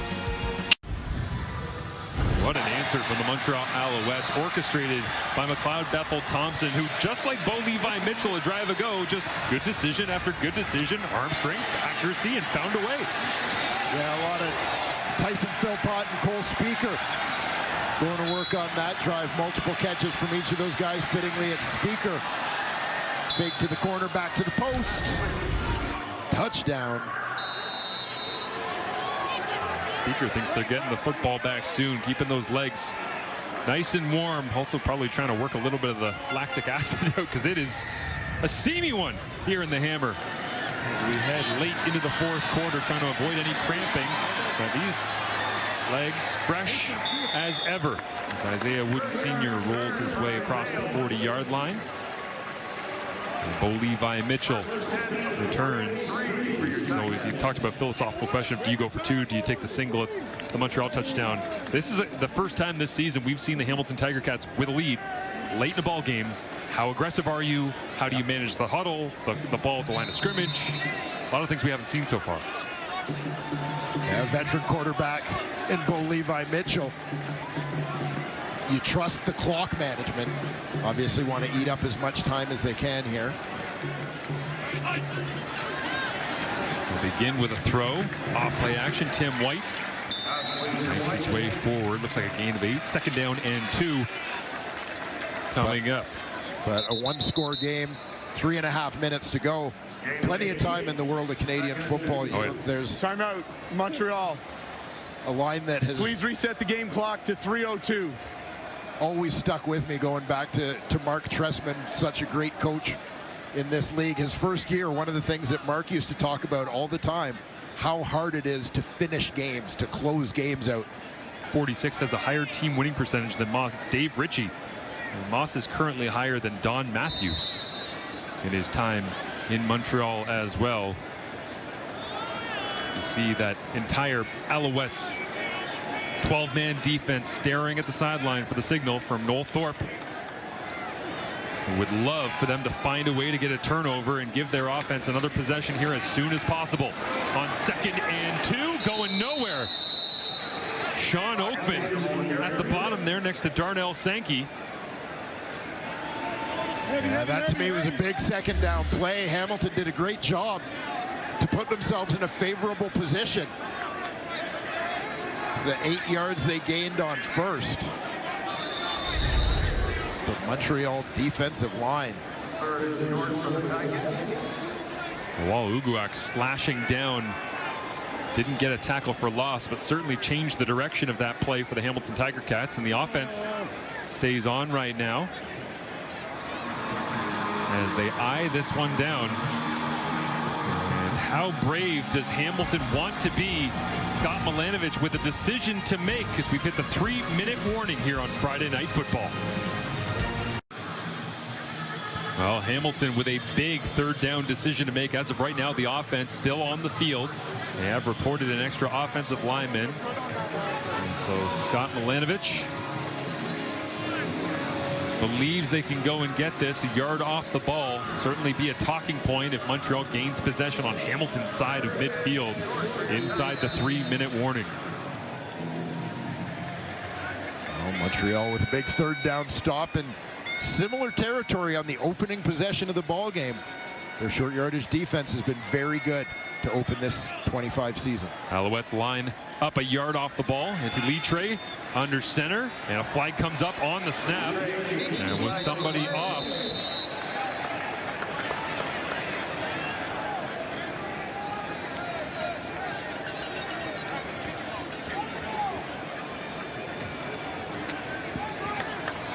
As referee Richie Miller communicates with the CFL Replay Center to get the call correct, as didn't look like anybody from the Alouettes was offside from our view.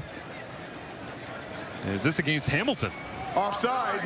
Hamilton number 84. Wow. That's a 5-yard penalty. Repeat 3rd down. He's on the edge. It's right on the end. Take a look at the hand.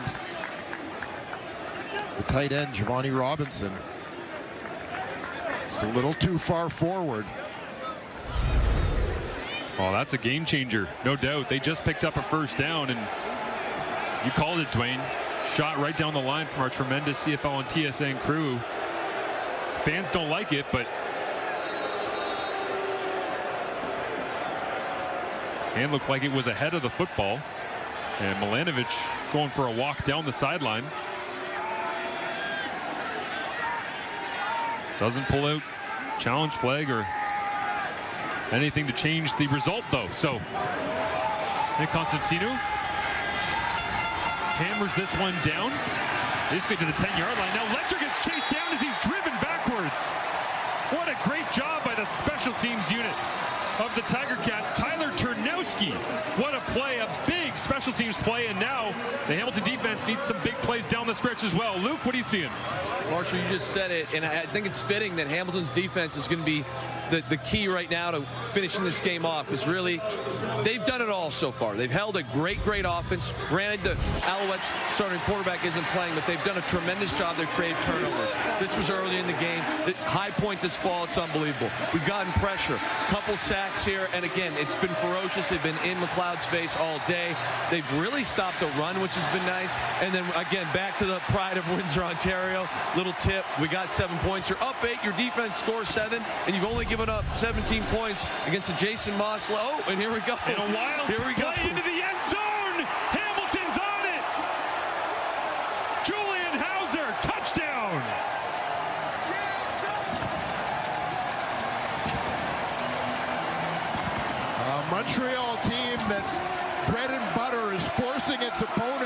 mistakes. At the end of the day here, boys, I think Hamilton just needs my mic to be hot. Every time my mic's hot, defense is scoring points. I mean, we're 2 for 2 right now. We can't let you up in the booth then, Luke. It's the endless defensive touchdowns. Yeah, that's a tough one there, though. Again, if you're McLeod, you're thinking we're coming out here, we're making plays, we don't handle the snap. That's a real tough pill to swallow, especially after the stop you just got. Yeah, big special teams play, sets it up. Tyler Ternowski. You know, Tyler Ternowski was one of the leading receivers in the country at the University of Waterloo. This was not a guy who in college was asked to play a lot of special teams. He's transformed his game to suit the role that he's been asked to fill here in Hamilton. That was a massive play. Went from the 15-yard line, essentially. The kick from Constantino driving to the 10. Ternowski chases down Letcher Jr. back inside the 5. And it just changes everything. We saw the difficulty earlier for Montreal operating inside their own 5, and it strikes once again. And we'll take a look. Bethel Thompson is ready for the snap. It's just off center a little bit. Deflects off to the right. Julian Hauser kind of boxes out the Alouette quarterback. Shielding that football and hauling it in. Wasn't going to be happy with a safety. He wanted that second defensive score. An Alouettes team, again, that prides itself on scoring points on defense. Sees the opposition's D get 2 tonight. Julian Hauser, multi-sport star athlete. Back in high school, all kinds of athleticism, tons of different interests. And he makes the big play late in the 4th. Creates a 14-1 points off turnover advantage for the Hamilton Tiger-Cats. I'll tell you what, the Tiger-Cats don't have a marquee pass rusher per se. You know, Casey Sales, a guy who he gets his share of sacks, but as a unit, they've done a nice job tonight. Piecing it together, just like this special teams group that has been all over James Letcher Jr. And so McLeod Bethel Thompson, it's not a pick 6, but almost feels just as bad late in this game. He worked so hard to drive the length of the field. 8 plays, 60+ yards in 4 minutes, scored the touchdown to Cole Speaker. 1 snap later, boom, gone.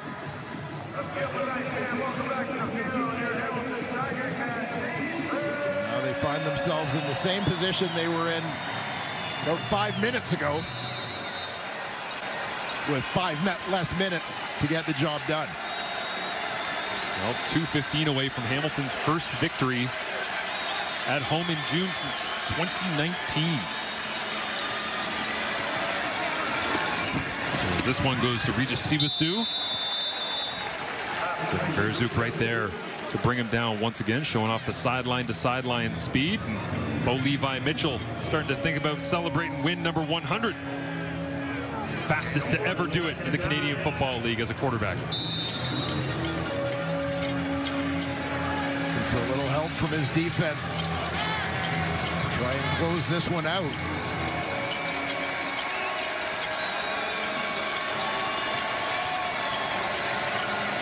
He here is just not giving up yardage in big chunks if you're the Ticats D. Bethel Thompson looking for the home run, and it's incomplete. Tyler Sneed running between the coverage there, supplied by Stavros Katsantonis. Yeah, you're going to see, given the situation, Katsantonis is playing deep in the middle. As I said, looking to avoid giving up anything in big chunks. Clock is your friend when you're the Hamilton Tiger-Cats right now. Tyson Philpott listening in closely as Travis Tice and Regis Sibasu last to break the huddle. 2:02 remaining, play clock down to 4. McLeod asks for the snap quickly and receives it. Has time and underthrows this one. Was looking for Philpott. McLeod asking for a penalty down the field as well. Thought there was some contact.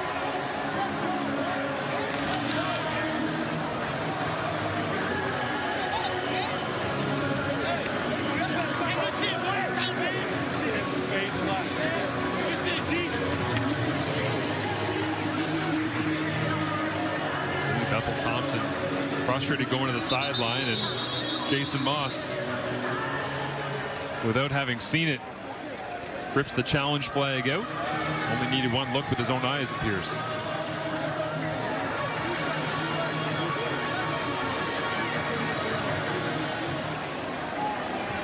Montreal is challenging that there was defensive pass interference on their player number 85. The play will be reviewed. So Tyler Sneed, the one that Moss is taking a look at, and we'll get another vantage point for you at home.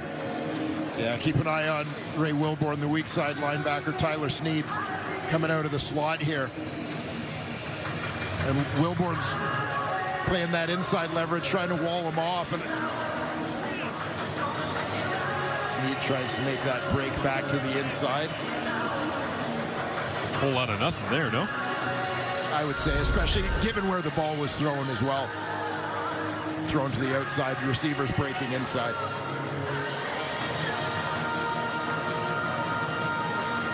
Well, Ray Wilborn doesn't think anything happened. Here's the call from Richie Miller. The ruling on the field stands. First down. So as you were, Bo Levi Mitchell back out onto the field.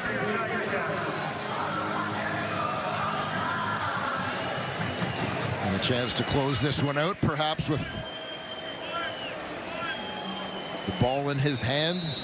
Well, this is where we're supposed to say, can he do it in style? You know, throw another touchdown. Add another, 42 yards to the passing total here. Up to 247 yards, 2 touchdowns, no interceptions, 25 of 31. Nice snap. A bit of an awkward handoff as well. As Johnny Augustine wrapped up by Sean Oakman, slashing his way into the Tiger-Cats backfield. Tiger-Cats obviously playing it safe here.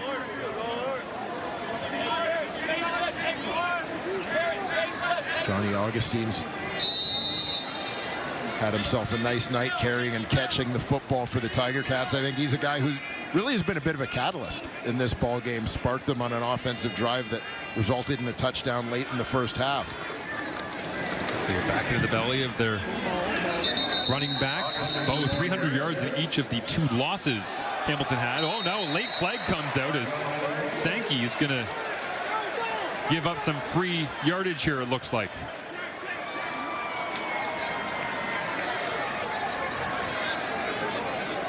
And you don't love that from a Montreal point of view when your defense has made the stop. Hey, what's the word?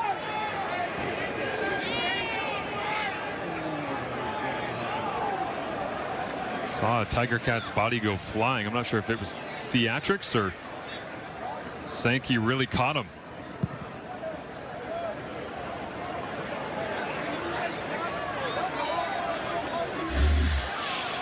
Well, we'll take a look. There you see Darnell Sankey, Nate Dumoulin-Duguay.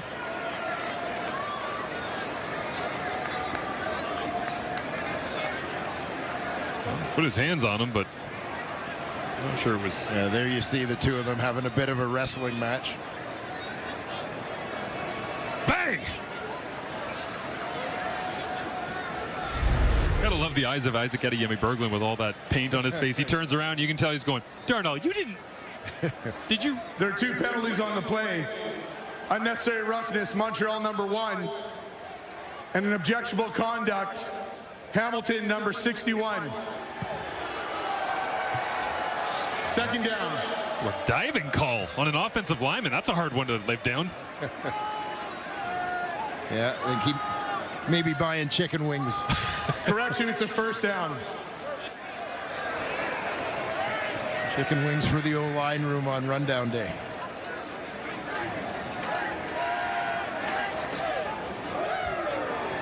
Yeah. So the first-round pick for Hamilton from last year's draft. We get one more look at the acting job of Nate Dumoulin-Duguay. Yeah. I mean, he had the head thrown, he had the hands. It was all there. He sold it. He was committed. Method actor.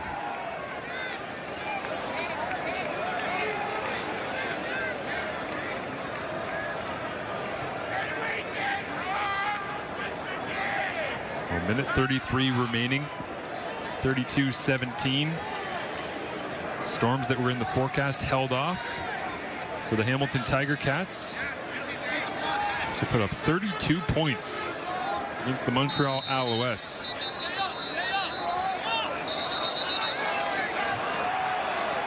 And the officials blow this one dead for a moment.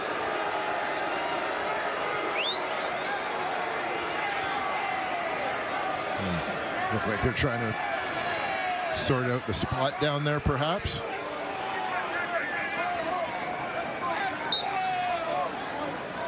And they'll whistle it in.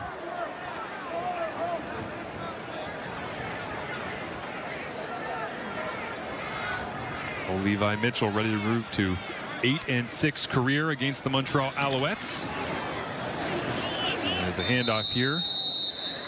Going nowhere. Darnell Sankey, tired of standing around for as long as he was. Went back to his usual job of hunting the football. And no doubt Johnny Augustine, toting the rock in this situation, has been warned. Montreal is a team that in the first quarter of a 0-0 game is aggressive going after the football. You know they're coming after it here. Trying to punch it, rip it, do anything they can to try and regain possession of the rock. Well, Sankey lost a chin strap on the bottom. He also popped one off of Augustine's helmet on the top. So Johnny will play with 3 of the 4 done up. Gets the football again. He's trying to outrun everybody, but minimal gain. And Augustine earning every little bit of it late in this game, trying to grind some clock with Hamilton leading 32-17.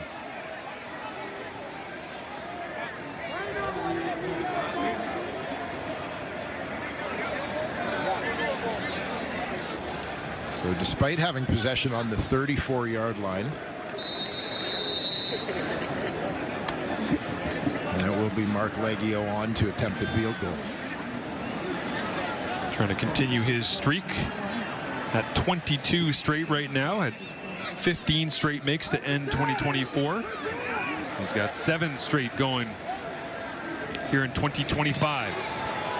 Oh, it started to the left, came back and tucked in tight to the uprights, so throw 3 more on the board as Devin Vera's a game-changing play in this one for the 2nd overall pick in the 2025 CFL draft. Yes, sir. Deflected ball. Verasuk in his first start as the Ticats middle linebacker. Here in his 3rd game, rookie season. Comes up with the pick 6, play of the game. The pride of Windsor, Devin Verasuk. Found a way to get himself into the mix throughout special teams, training camp, preseason. Knew he'd be getting some reps, maybe be in a package, but with the Hamilton Tiger-Cats this week deciding to release Kyle Wilson, as he played 51 regular season games here in Hamilton from 2021 to 2025, was the leading tackler as well a season ago for Hamilton with 88 stops. But they had enough confidence in Verasuk. They said, you know what, we can change this, and let's be honest, do change the ratio as well, because they're also going help to them. Yeah, they're going with Ryan Baker as his backup and Trevor Hoyt as well out of Carleton as the 3rd string middle linebacker. So they have committed to Canadian at middle linebacker right now, with Verasuk playing leading man in that group.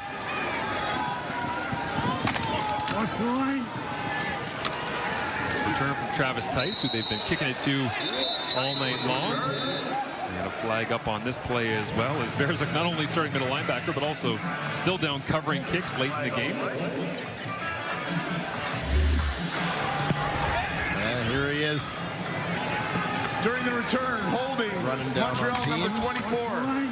It's a 10-yard penalty, 1st down.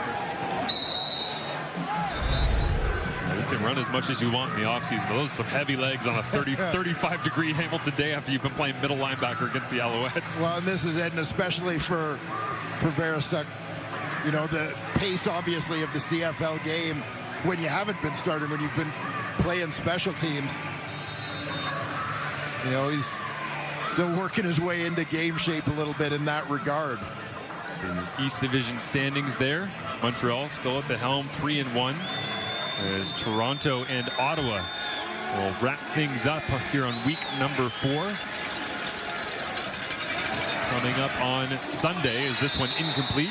Looking for Travis Tice, but got the sense here early on in the season that Montreal was headed towards being untouchable, and Toronto, Ottawa, and Hamilton all struggling early on. Are the Alouettes going to run away with the division again? And all of a sudden, after one game, it is just one game, it is on the road. Make what excuses or reasons you'd like, but certainly the East Division becomes significantly more interesting when you see Hamilton put together a game where Levi Mitchell was very effective, but the explosive plays for the likes of Lawler, White, Bridges still aren't there in the way that we expect them to be when this offense really comes together. Yeah, you would think that there is still some growth happening as far as the Tiger-Cats are concerned. You know, and for Montreal, tough one tonight, but this is a fantastic Alouettes football team. Levi Mitchell, 100 career victories, triple digits, and the fastest to ever do it. He'll look for 101 next Friday on the road in Toronto, taking on the QEW rival Toronto Argonauts, who as of right now sit winless through the month of June in 2025. But for Hamilton, it's a victory, it's a moment in history, and it's a message sent that they are still alive in this East Division here on Canada Day weekend. Yeah, Hamilton with what I would call a workmanlike effort offensively. You know, they've got some high-powered guys, but that's not what they relied on. Levi Mitchell doing a good job being patient tonight, taking what was there. Defense, taking a page from Montreal's book, made some huge plays, put some points on the board themselves. Devin Veresuk, the pick 6. Julian Hauser, fumble recovery in the end zone. Set up by a huge play on special teams. Certainly all 3 phases contributing in this one. You see a couple of veteran quarterbacks sharing a moment out there. Appreciative of each other's work as some of the McMaster alumni get their picture taken. Jacob Zott, Owen Hubert, Jacob Mason as well. And the Hamilton Tiger-Cats behind Pigskin Pete and the home crowd. They get an opportunity to see a victory here at home. Hamilton 3-0 last year off a bye. They pick up right where they left off. An early season bye, but a win is a win is a win, especially against a division opponent. Excited to see CFL action for the rest of Canada Day weekend. For now, we send you off to Sports Center with Glenn Sheeler and Mark Rowe.